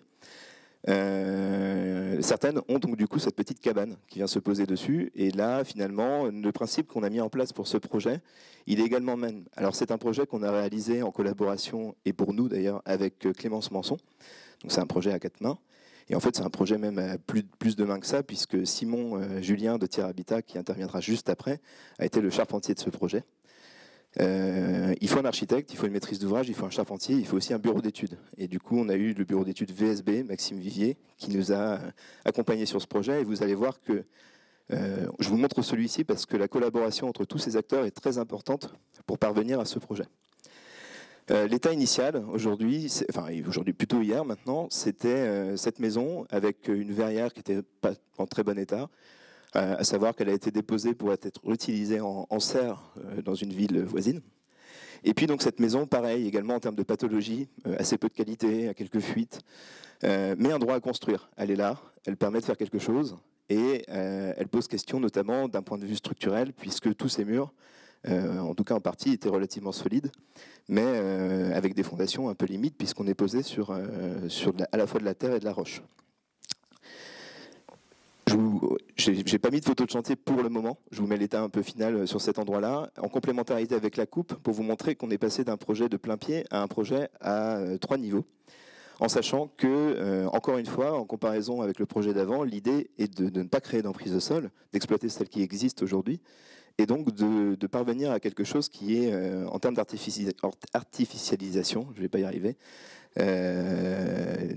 sur un critère 0, et donc qui permet de exploiter un existant tel qu'il est aujourd'hui. Je vous mets une photo un peu au loin parce qu'effectivement, la matérialité du projet a été conduite par le positionnement de ce projet dans son paysage. On voit qu'effectivement, on est dans un coteau un peu particulier des coteaux de Loire, avec des maisons qui sont situées un peu plus haut, dont on a considéré finalement que les toitures avaient un rapport au ciel très présent, là où le nôtre était finalement un peu plus bas, un peu plus encaissé, et donc avec un rapport à la végétation et à la roche beaucoup plus prégnant. Si je vous dis ça, c'est qu'effectivement, il y a un deuxième enjeu à faire par rapport à cette photo, vous le voyez peut-être, c'est qu'on est situé sur un parking de gare à cet endroit-là, et la vue sur un parking, c'est pas génial. Donc, 2 enjeux, se reconnecter au coteau, non seulement du point de vue environnement lointain, mais également depuis l'environnement proche, depuis l'espace habité, afin de profiter de toutes les vues naturelles que ce site a à proposer.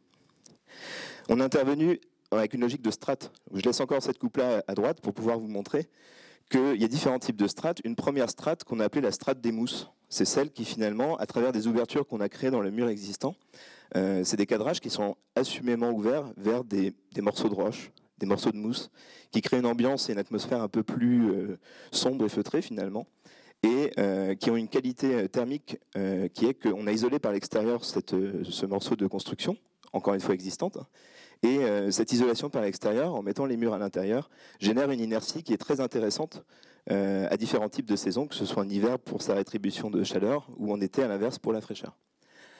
Vous retrouvez un peu un système constructif qu'on a déjà évoqué, le poteau-poutre à cet endroit-là. Alors, le poteau est caché par la porte ici, mais vous avez bien la poutre qui est là. Et donc un système après de plancher solide plus mur ossature bois qui va être posé au-dessus.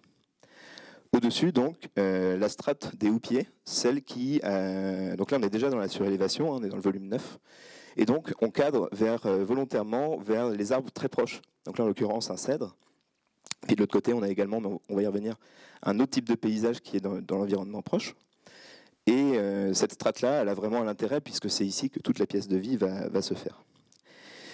Et puis dans le troisième niveau, la strate des cimes, celle qui cadre vraiment vers le paysage lointain et sur laquelle on prend en compte le positionnement du coteau, la hauteur du coteau, et donc la végétation lointaine qui se situe là. La strate intermédiaire, donc, qui présente en fait un espace très ouvert. Et je vous ai rajouté compact en légende parce qu'effectivement, je ne vous ai pas dit, mais l'emprise au sol qu'on a conservée et sur laquelle on s'élève, c'est 28 mètres carrés habitables. Alors 28 mètres carrés habitables, c'est pas énorme. Et pour autant, on arrive à générer un habitat qui est très intéressant puisqu'on l'a séquencé en 3 plateaux avec différents usages selon ces plateaux. Une autre photo de l'état réalisé qui permet aussi d'introduire la circulation verticale qui est très importante dans ce projet sur laquelle je vais revenir. Mais au fond, on peut voir qu'on a un petit goût quand même pour les grandes ouvertures, que ce soit dans le projet précédent ou dans celui-ci. Et donc on retrouve à cet endroit-là un coulissant 4 vantaux qui nous permet d'avoir comme un espèce de grand tableau sur le paysage proche, et donc en l'occurrence la roche qui se situe derrière. On retrouve un peu ce principe-là sur cette photo. Le fait d'habiter dans le bois, mais aussi avec la nature, il y a un bien-être non négligeable qui se dégage de cet espace-ci. C'est toujours le même ensemble. À cet endroit-là, je parle des échelles de proximité parce qu'effectivement, la même baie donne à ouvrir sur le paysage lointain, mais également sur le paysage proche, tel qu'on peut le voir sur la droite. Un autre angle vu depuis le parking, on peut voir du coup qu'on a plutôt réussi le fait de ne pas s'ouvrir sur le parking. On ne le sent plus du tout depuis l'habitat et les orientations des grandes ouvertures qu'on a proposées fait en sorte de ne pas regarder vers cet élément urbain qui n'est pas très intéressant. En revanche, comme on le montre sur les plans de droite, les 3 strates sont bien lisibles en plan et elles sont assez petites. Et dans leurs usages, elles sont assez claires. C'est-à-dire qu'en rez-de-chaussée, les réseaux de la maison existante ont été conservés ou déplacés et ont été réutilisés pour implanter la cuisine en bas à droite et les pièces d'eau, WC et salle d'eau au-dessus. Le R+1, donc le deuxième plan en partant du bas, on retrouve pour le coup un grand plateau ouvert, celui qu'on a vu précédemment, avec la circulation verticale au milieu, et puis une pièce de vie séquencée avec d'un côté un séjour et de l'autre côté plutôt salle à manger. Et puis à l'étage, en ayant positionné la trémie et l'escalier au milieu, on retrouve une capacité à faire 2 chambres dans cet espace-là, séquencé et lisible du coup avec 2 Velux par espace. Vous voyez qu'on en a 6 sur la photo, 2 pour une chambre, 2 pour la circulation centrale qui permet d'amener de la lumière zénitale dans l'espace du R+1, et puis 2 pour la seconde chambre. Alors je reviens un peu sur cet escalier parce qu'en fait il représente beaucoup de choses. J'ai cité le bureau d'études et le charpentier, j'ai pas cité les menuisiers qui ont fait ça, menuisiers architectes. Il s'agit du collectif Saga. Donc ça c'est un travail très collectif. Vous avez bien compris, tout l'enjeu de ce projet c'est de faire en sorte que la circulation verticale elle soit bien faite et bien gérée, parce que si on la foire entre guillemets, le projet n'a pas vraiment la même qualité. Il y a 2 enjeux en fait autour de cet escalier. D'une part qu'on puisse monter, ça c'est ce qu'on lui demande, et puis la deuxième chose c'est qu'il puisse, alors pas l'escalier en tant que tel, mais sa forme, contreventer. En fait c'est bien beau entre guillemets de vouloir générer des très grandes ouvertures comme cela dans la largeur de la construction, mais ça pose un problème de contreventement. Et d'ailleurs le bois, on pourrait y revenir, mais la question du contreventement est une question fondamentale dans le bois, là où certains matériaux entre guillemets ça se règle un peu par soi-même, je pense notamment au béton. Donc le contreventement, en fait, il est géré par la structure en K que vous voyez ici. Et le dessin, on aurait pu le faire de plein de manières, mais le dessin de ce cas a été guidé par la montée et la gestion des marches contre marches sur l'ensemble du projet. Ce qui fait qu'on a une dualité qui est assez intéressante et du coup assez efficace entre la structure d'un côté et l'usage qu'on retrouve de l'autre. Donc en coupe, je vous ai mis cette coupe-là, mais c'était effectivement pour expliquer qu'on a des grandes ouvertures ici et là qui font qu'on est dans la nécessité de gérer cette problématique de contreventement. Le cas à l'état du chantier. Et puis, ça nous permet également de faire une toute petite transition, un tout petit parallèle sur les assemblages.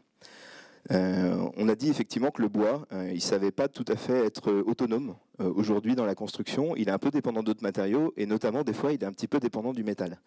Pour ici avoir un assemblage qui soit propre au niveau de ce cas et pas avoir de pièces métalliques, c'est un choix architectural, hein, on aurait pu l'assumer. En l'occurrence, on a plutôt préféré faire en sorte qu'on n'ait que de la partie bois apparente au maximum et que seules certaines petites pièces d'assemblage soient visibles. Eh bien, on a fonctionné avec ce qu'on appelle des ferrures métalliques qui sont insérées dans l'âme de la pièce du bois et qui fait la jonction. Vous savez, donc par exemple ici, on a une seule et même pièce pour tout cet ensemble-là qui a la fonction de liaisonner tous ces ensembles-là et de contribuer à la rigidité du projet. Il y a d'autres types d'assemblages qui sont dépendants du métal avec le bois, hein, on aborde celui-ci.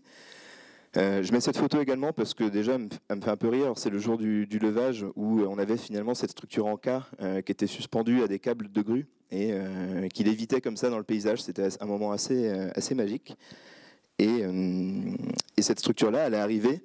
Tout à l'heure, on parlait de l'importance des supports. Bon, ben là, c'était un peu un carnage, je reconnais.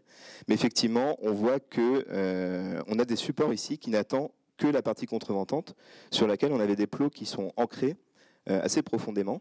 Et avec un travail de collaboration assez fin avec l'entreprise de charpente, ils ont implanté très précisément des platines métalliques avec des tiges filetées qui sont venues recevoir les autres platines qu'on voit suspendues au cas.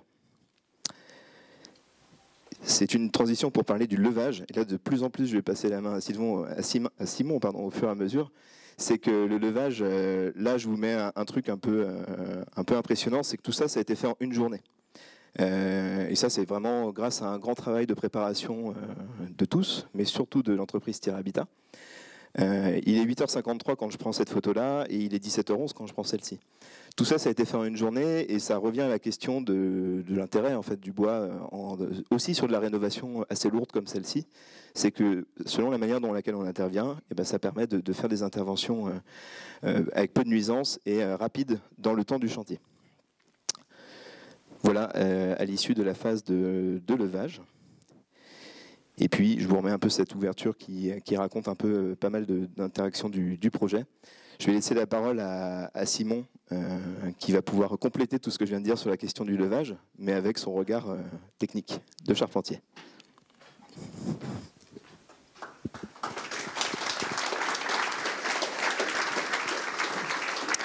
Bonjour à tous. Tout d'abord, avant de parler du levage, je vais juste faire une petite présentation de Thierry Habitat, qui on est, pourquoi on existe.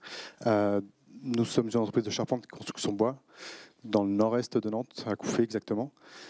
Nous sommes spécialisés dans l'isolation écologique, la menuiserie extérieure, en neuf et en rénovation. On aime particulièrement les dossiers de rénovation énergétique performante, dont le projet de François fait partie.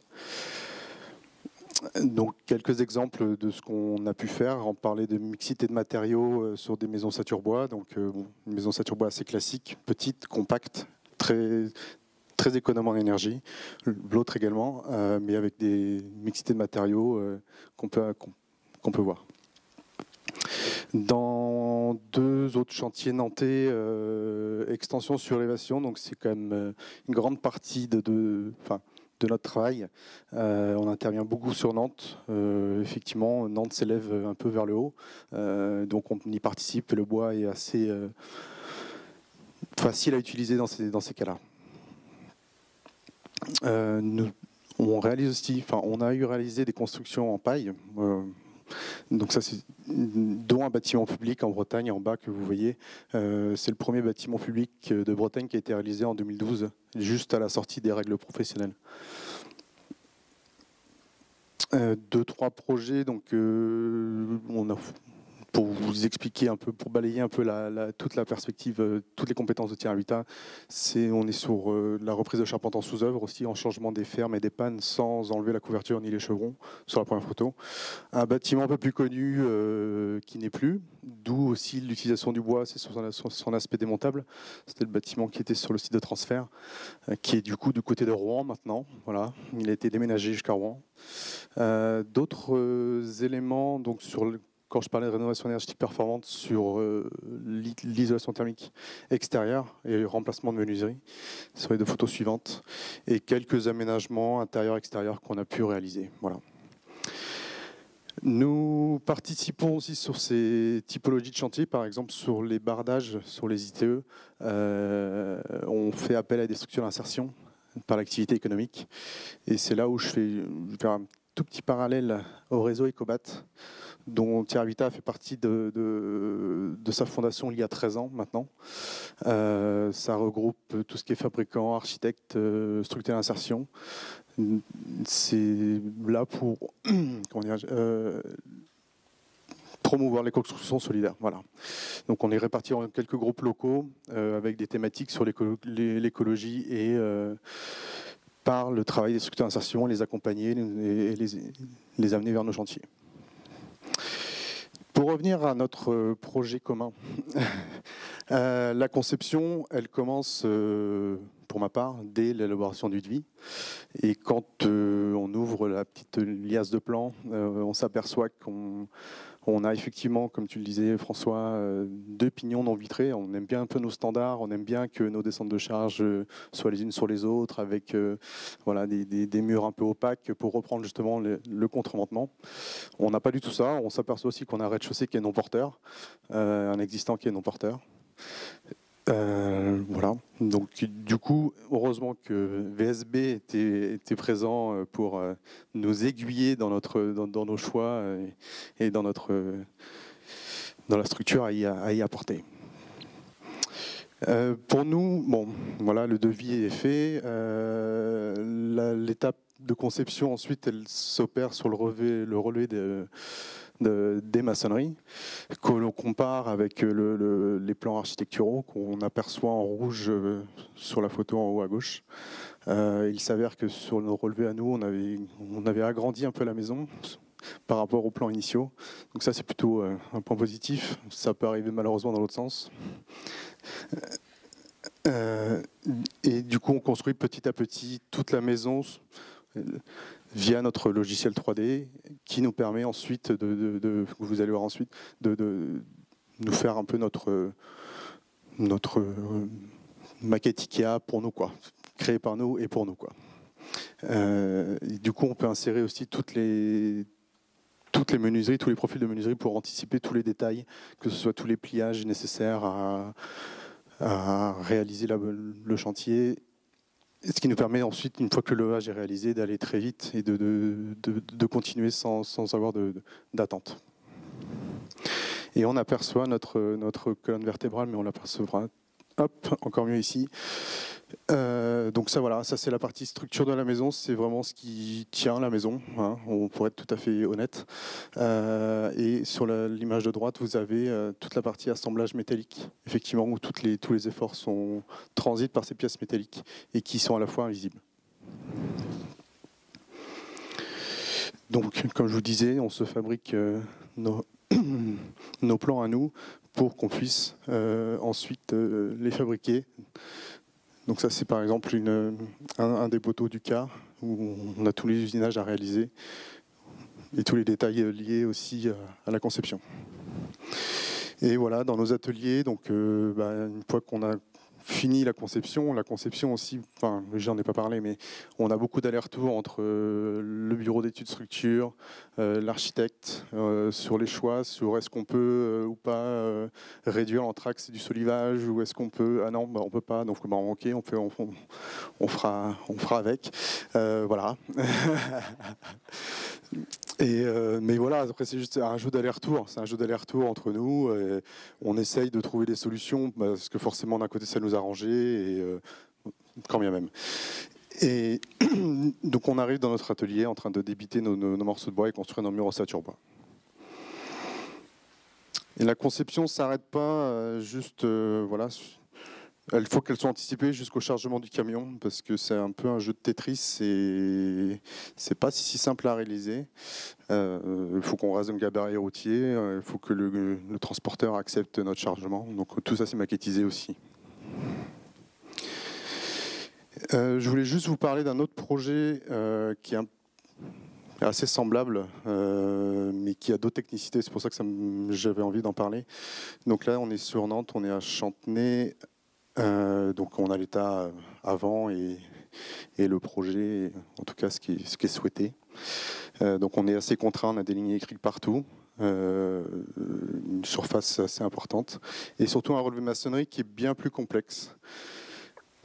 Donc là, jusqu'au jour du levage, on a quand même un peu... On a eu la pression, voilà, pour être tout à fait honnête, de savoir si ça allait passer ou pas. Parce que c'est quand même pas simple à relever sur deux niveaux différents. Et sur ce projet-là, on est parti on a isolé les murs à l'atelier et on a réalisé l'étanchéité à l'air et on a posé les menuiseries. Pourquoi poser les menuiseries? Je vais vous le montrer juste après. C'est parce qu'on avait une énorme menuiserie. Hop là, ça c'est là. Vous parlez aussi qu'on préfabrique, c'est tous les caissons de charpente. Et on avait une problématique, c'est qu'on devait aller échafauder la toiture du voisin. Et en fait, on a pris le parti de se dire pourquoi on ne barderait pas notre opinion à l'atelier directement. Et ouais, je pense qu'on a gagné énormément de temps à faire ça. Et du coup, on est venu poser le mur déjà bardé, déjà fini, sans intervention ultérieure. Donc ça, c'est pour vous montrer effectivement la complexité de ce levage avec un joli pylône électrique et dans les 4 directions. Donc on a une obligation de résultat, non pas de moyens. Donc voilà, à nous de choisir ensuite derrière ce qui est adéquat pour réaliser le chantier. Et donc ouais, je voulais vous parler, en fait, on a posé les menuiseries dans les ossatures parce qu'on avait sur la photo de droite, on la voit au premier étage, une photo qui pesait plus de 300 kg à lever, à monter à l'étage. Et on s'est dit, ce serait... Alors c'est la première fois qu'on le faisait, ça s'est très bien passé. Pourquoi on n'utiliserait pas la grue, en fait, le jour du levage? Et tout est parti de là et c'était une belle réussite. Et du coup, la photo de gauche, c'est pour vous montrer le matin, on avait quand même fait les planchers qu'on avait étayés pour recevoir tous les murs. Et le soir, tout était levé, donc caissons, murs et charpente étaient levés, quoi. Et je vous parlais de l'angoisse qu'on a eue sur le deuxième projet. Et ça, c'est une photo qui a été prise cette semaine sur notre prochain projet au Cellier, où on tend de plus en plus vers du scan 3D. Donc là, en fait, on a fait l'implantation de toutes les lisses. On est sur un existant, pareil sur plusieurs niveaux, avec des géométries qui appartiennent au bâti ancien. Du coup, on est venu poser toute une liste basse et on est venu les relever avec ce genre de scanner qui, derrière, ça nous évite pas mal de temps de passer sur le chantier et moins d'angoisse aussi. Voilà, merci à vous.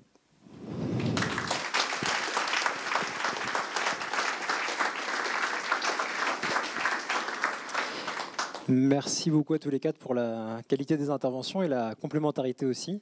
J'imagine que la salle fourmille de questions. Donc si vous avez des interrogations, vous souhaitez revenir sur certains projets, n'hésitez pas, c'est le moment.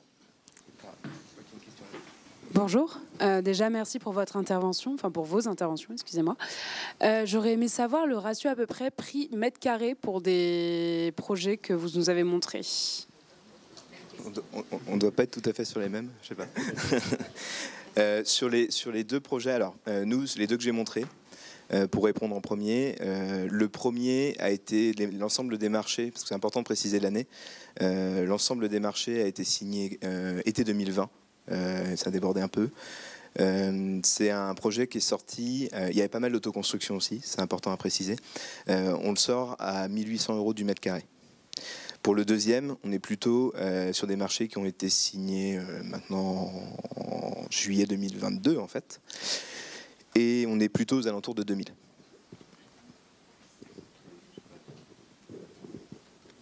moi, j'ai pas les chiffres en tête, donc je vais être honnête. Après, on va être nettement au-dessus, pour plusieurs raisons. Le petit projet, par exemple, du comble aménagé, on crée très peu de surface. C'est-à-dire comme on est assez bas sur toute une partie de l'espace, c'est de la surface qu'on crée, mais qui, quelque part, dans votre permis de construire, n'est pas comptabilisée, mais qu'on rénove malgré tout. Donc, en fait, ça, plus la complexité d'accès, plus tout ça, donc on est forcément sur un prix au mètre carré qui est assez... que j'ai pas en tête, mais qui ne sera pas représentatif, si vous voulez, d'une maison neuve. Pour la maison, on va prendre le cas du dernier projet que j'ai présenté, qui est une maison en bois. Donc là, on est sur une construction neuve. On est sur une maison de 150 mètres carrés, habitable. On a un budget tout compris TTC. Donc là, je pense que, encore une fois, le comparatif ne va pas être exactement, parce que François parle des prix travaux, hors taxe. Moi, je vous parle d'un prix global, donc compris mission d'architecte, compris taxe de permis de construire, TTC, donc compris les 20%. On est sur 450 000 € pour 150 mètres carrés. Donc après, je vous laisse faire les ratios, mais c'est aussi je le dis en toute transparence, mais c'est aussi la difficulté de parler de chiffres, c'est-à-dire que on a souvent des chiffres hors taxe sur une rénovation. On va être sans doute sur des TVA moins élevés que sur du neuf. Donc voilà, c'est pour ça que je vous mets un peu en garde là-dessus. Nous, aujourd'hui, on est sur les projets, on est quand même généralement à 2 500 €, 3 000 € hors taxe du mètre carré. Je ne vous le cache pas, c'est-à-dire que le contexte faisant que on a du mal à faire en dessous sur des constructions neuves. Et si nous, on arrive un peu à moins, c'est qu'effectivement, on intègre pas mal on laisse la possibilité de faire pas mal d'autoconstruction dans le projet qu'on peut accompagner. Ça permet de réduire les coûts. C'est pas magique non plus, hein. On ne réduit pas de beaucoup, mais en tout cas, ça permet aussi d'atteindre des ratios un peu plus bas aujourd'hui dans ce contexte-là. Et donc là, vous parlez d'autoconstruction. Comment vous arrivez à l'intégrer en fait dans les travaux? Parce que là, ce dont vous nous avez parlé, c'était quand même de l'isolation, entre guillemets, je suis désolée de dire ça comme ça, mais comment vous arrivez à l'intégrer au planning des travaux, à comment faire en sorte que les uns ne se marchent pas sur les autres, etc. À quel moment le particulier intervient, quoi? Alors, on s'éloigne un peu du bois et en même temps pas tant que ça, mais ça va être propre à chacun, la méthodologie liée à ça. Nous, à l'atelier, on va considérer qu'on distingue bien ce qui est de l'ordre de l'étanchéité à l'air, côté intérieur, et l'étanchéité à l'eau. Tout ce qui est étanchéité à l'air, étanchéité à l'eau et ce qui se passe entre, chez nous, ce sera jamais de l'autoconstruction. Voilà. Après, tout ce qui est de l'ordre du parement, que ce soit extérieur ou intérieur, même si maintenant on a un peu fermé la porte à l'extérieur, parce que ça pose un certain nombre de questions. Mais en tout cas, on va laisser la possibilité de le faire, sous condition que ce soit bien anticipé et bien prévu avant. Et les interfaces, une fois qu'on a fait l'étanchéité à l'eau et à l'air, elles sont un petit peu moindres dans le sens où ça va surtout se passer au niveau des réseaux. Mais après cela, selon la part d'autoconstruction qu'il peut y avoir, effectivement, c'est une gestion à prévoir. Voilà. Bonjour, j'ai plusieurs questions. La première, c'est pour Fibois. Je pense qu'en tant que maître d'œuvre, on est tous à peu près d'accord et sensibles sur ce que vous avez défendu. Est-ce qu'aujourd'hui, il y a une sensibilisation qui est faite auprès, certes, des maîtres d'ouvrage, mais aussi bureau de contrôle et aussi un travail qui est fait avec le CSTB sur l'évolution des règles et des DTU, puisque certes, certains nous a peut-être libérés, mais d'autres sur le bois, sur la paille, deviennent de plus en plus contraignantes. Ça, c'est ma première question. Voilà. Alors, quand vous parlez de maître d'ouvrage, vous parlez de quel type de maître d'ouvrage? Maître d'ouvrage public? Alors, j'imagine que Fibois travaille avec tous. Moi, je travaille plus avec des privés. Oui. Je pense que ça... alors la sensibilisation, nous on en fait beaucoup plutôt sur les maîtres d'ouvrage publics ou privés, mais plutôt hors particulier. C'est vrai qu'on est très peu présent auprès des particuliers, hein, c'est comme ça. C'est vrai qu'en fonction des maîtres d'ouvrage, que ce soit un promoteur, un bailleur social, une grande collectivité, une petite collectivité, en fait l'approche et l'accompagnement ne va pas être le même. Donc c'est difficile de répondre et les besoins ne vont pas être le même. Je vous parlais de Nantes Métropole tout à l'heure. Nantes Métropole, c'est un gros maître d'ouvrage ils construisent couramment, constamment. Donc en interne, ils se dotent aussi de compétences, donc ils prennent le temps de se former, ce qui n'est pas le cas d'une collectivité, d'une petite ville, une commune rurale, qui n'aura peut-être pas le temps de se former au bois parce qu'ils ont plein de sujets à traiter. Donc c'est assez délicat de répondre, mais globalement, la tendance, elle est quand même vers un besoin d'accompagnement très fort vers ces gros maîtres d'ouvrage. Il y a 5 ans, il y a 6 ans, on n'avait pas, par exemple, de promoteurs qui adhéraient à Fibois. Et aujourd'hui, on a entre 20 et 25 promoteurs qui adhèrent à Fibois, donc, parce qu'ils sentent que le vent est en train de tourner. Donc ils le font aussi peut-être par nécessité plus que par volontarisme. Bon, ça c'est comme ça. Les bailleurs, ça a toujours été le cas. Ils sont toujours intéressés au bois. Et aujourd'hui, ils s'y intéressent sous 2 aspects. C'est la rénovation thermique et c'est comment massifier la réno à l'échelle de grands programmes HLM. Donc d'ailleurs, vous avez en ce moment pas mal de chantiers, en tout cas 2 chantiers qui commencent à démarrer de rénovation thermique par isolation thermique par l'extérieur préfabriqué. Donc ça, en fait, c'est du mur ossature bois préfabriqué qui vient en mur manteau sur du bâti existant. Et aussi, il s'intéresse à un autre sujet qui a été pas mal évoqué, c'est la surélévation. Vous avez par exemple les 2 plus gros bailleurs sociaux de la région, Podelia et Nantes Métropole Habitat, ont chacun fait une étude de potentiel de surélévation sur la totalité de leur parc immobilier, parce qu'ils se disent aujourd'hui, à cause de la zéro artificialisation nette, faut le dire doucement en fait. Je ne sais pas si je l'ai dit correctement, mais en fait, tous ces gros constructeurs en fait, et tous ceux qui gèrent et où il y a des gros besoins en logement, les bailleurs en premier lieu se disent on va avoir des difficultés à trouver du foncier, aussi nous en tant que bailleurs. Et vous avez à peu près 20 000 familles qui sont en demande de logement sur Nantes Métropole, qui n'ont pas de réponse aujourd'hui. Donc comment trouver du foncier? Et une des réponses, c'est d'aller chercher du foncier sur les toits. Donc effectivement, il y a des accompagnements spécifiques. Et pour pas être trop long, sur les autres sujets que vous avez évoqués, sur la question du CSTB, du sacro-saint CSTB, sur l'évolution des réglementations, aujourd'hui, vous avez une réglementation qui domine toutes les autres, c'est l'incendie. Parce que ça touche à la sécurité. Et on voit effectivement que le bois, les matériaux biosourcés s'intègrent de plus en plus dans des grands bâtiments. Alors, je ne sais pas si ça va concerner la totalité du public aujourd'hui, mais là, on sort un petit peu du contexte de la maison individuelle, où il n'y a pas cette contrainte incendie. Mais quand vous faites des grands bâtiments comme ceux d'à côté qui sont en chantier, la contrainte incendie est très forte. Et là, actuellement, on a une révision très profonde de la réglementation incendie pour intégrer les matériaux combustibles, dont ça veut dire sous-entendu le bois et les biosourcés. Et fort à penser qu'ils risquent d'avoir des contraintes très fortes, plus fortes même qu'avant. Et sans doute que c'est là-dessus qu'il va falloir œuvrer pour faire en sorte que les matériaux biosourcés soient encore demain bien positionnés. Je pense qu'on est en train de se prendre un petit peu le revers de la médaille environnementale, à savoir que sur l'environnemental, on a réussi les filières biosourcées à tirer profit justement de cette RE 2020. Et là, je ne vais pas faire de rumeurs ou de choses comme ça, mais je sens un espèce de lobbying venant sur le sujet incendie pour aller sur justement une réponse face à cette obligation environnementale, pour contrecarrer l'obligation environnementale. Donc le sujet des DTU, ce que vous avez évoqué, effectivement, on a des problématiques aussi de compatibilité. Alors ça rejoint la discussion qu'on avait eue avec la Samoa, l'aménageur de l'île de Nantes, où sur les opérations qui vont arriver sur le quartier République, il y a ces sujets de l'incendie et il y a aussi les sujets des référentiels disponibles pour construire ces bâtiments.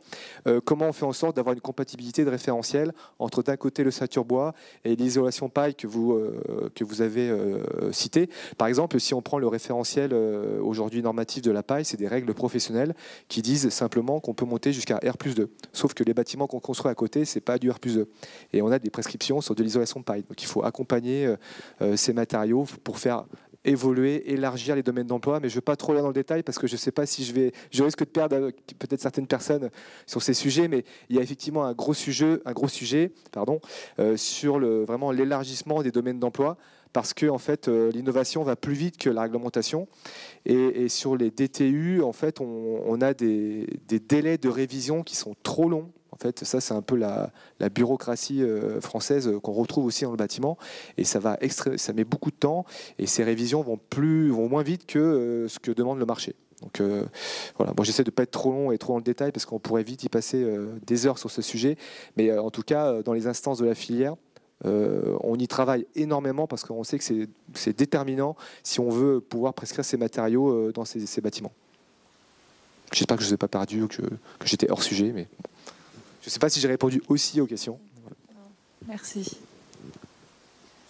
J'avais juste une deuxième question qui va un peu dans le sens, mais là c'est plus aux architectes. Est-ce que vous avez essayé, notamment sur la construction neuve ou sur d'autres projets que se présentaient ce soir, mais de confronter vos réalisations à l'Aéro 2020? Est-ce qu'aujourd'hui il y a des choses finalement que vous avez faites que vous ne pouvez plus faire? Et surtout en termes de, sur le plan énergétique, chauffage, quels sont les types de chauffage qui sont plutôt utilisés dans vos réalisations? Vous en avez un petit peu parlé. Alors sur la Renault, du coup, l'Aéro 2020 pour le moment.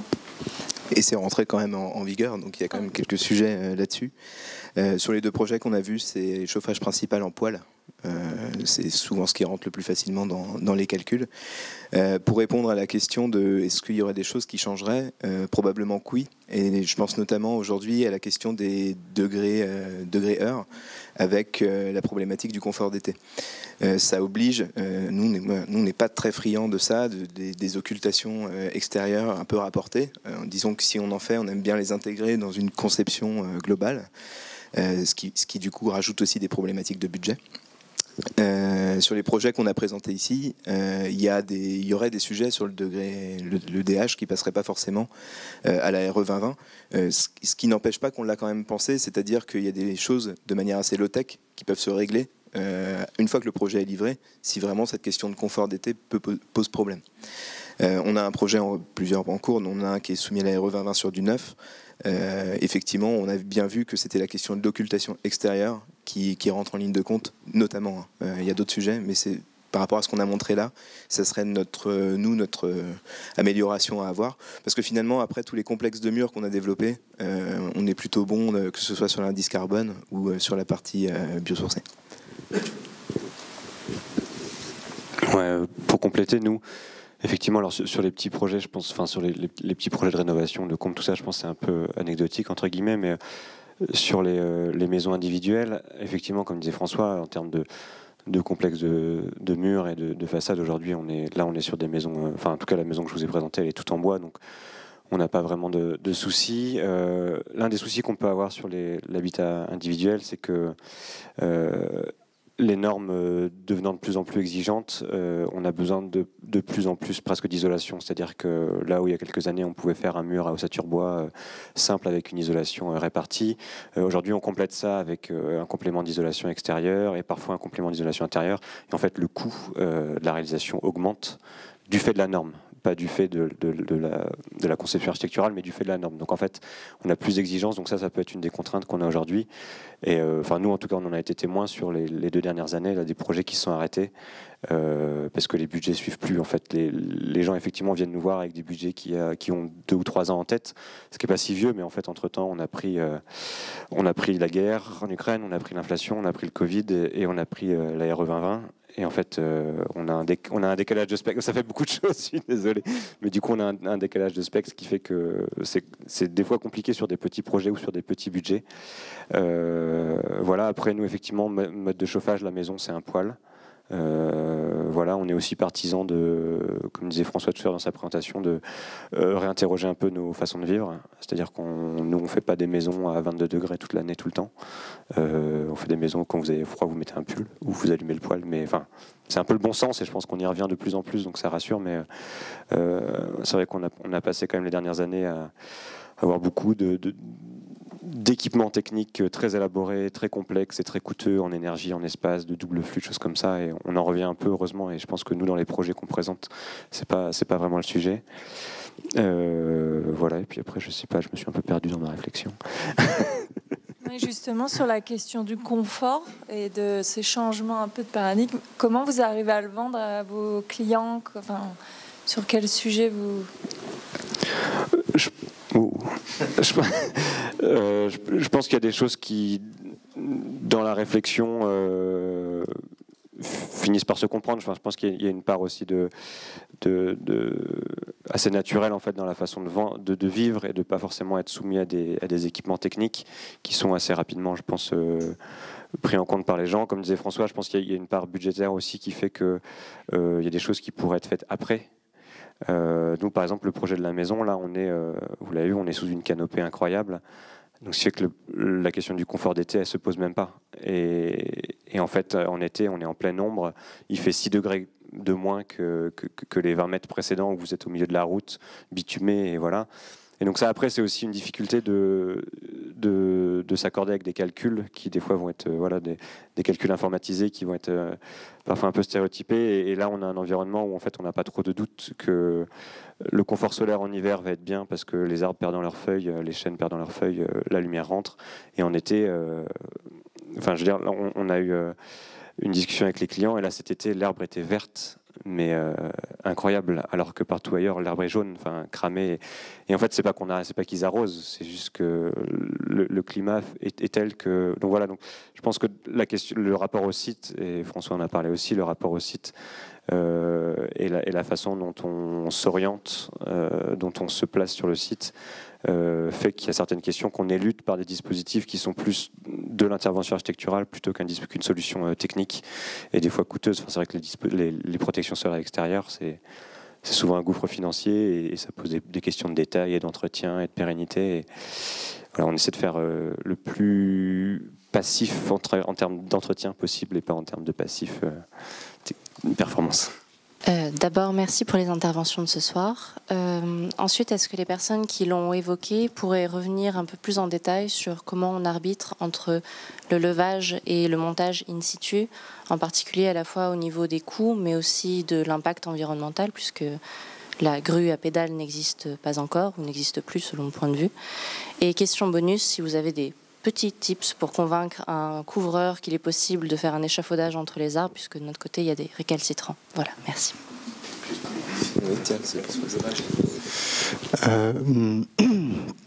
C'est une question économique sur le levage et pratique aussi, c'est-à-dire on est à l'atelier.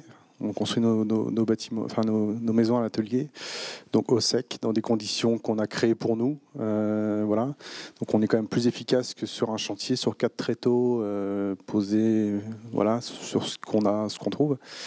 Et du coup, ça nous fait gagner beaucoup de temps. Et le temps, c'est de l'argent. Et forcément, in fine, même quand on voyait ce deuxième projet avec une grosse grue, ça reste économiquement viable d'utiliser ce genre de... Voilà, alors c'est sûr que oui, c'est du diesel qui tourne au ralenti toute la journée, mais oui.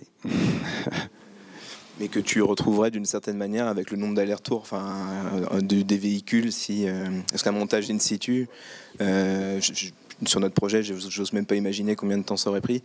Bon, voilà, il faudrait le comparer avec le déplacement de la main-d'œuvre. Mais c'est des choses qui rentrent en compte d'ailleurs dans les calculs.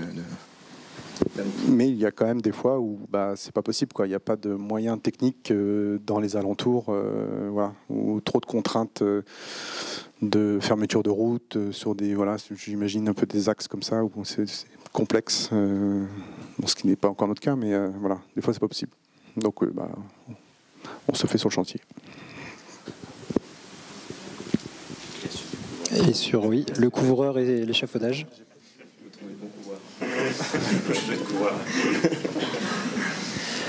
Bon, a priori, il n'y a pas de réponse pour le couvreur, désolé. Mais merci en tout cas à vous 4. Merci aussi d'être venus si nombreux pour ce rendez-vous.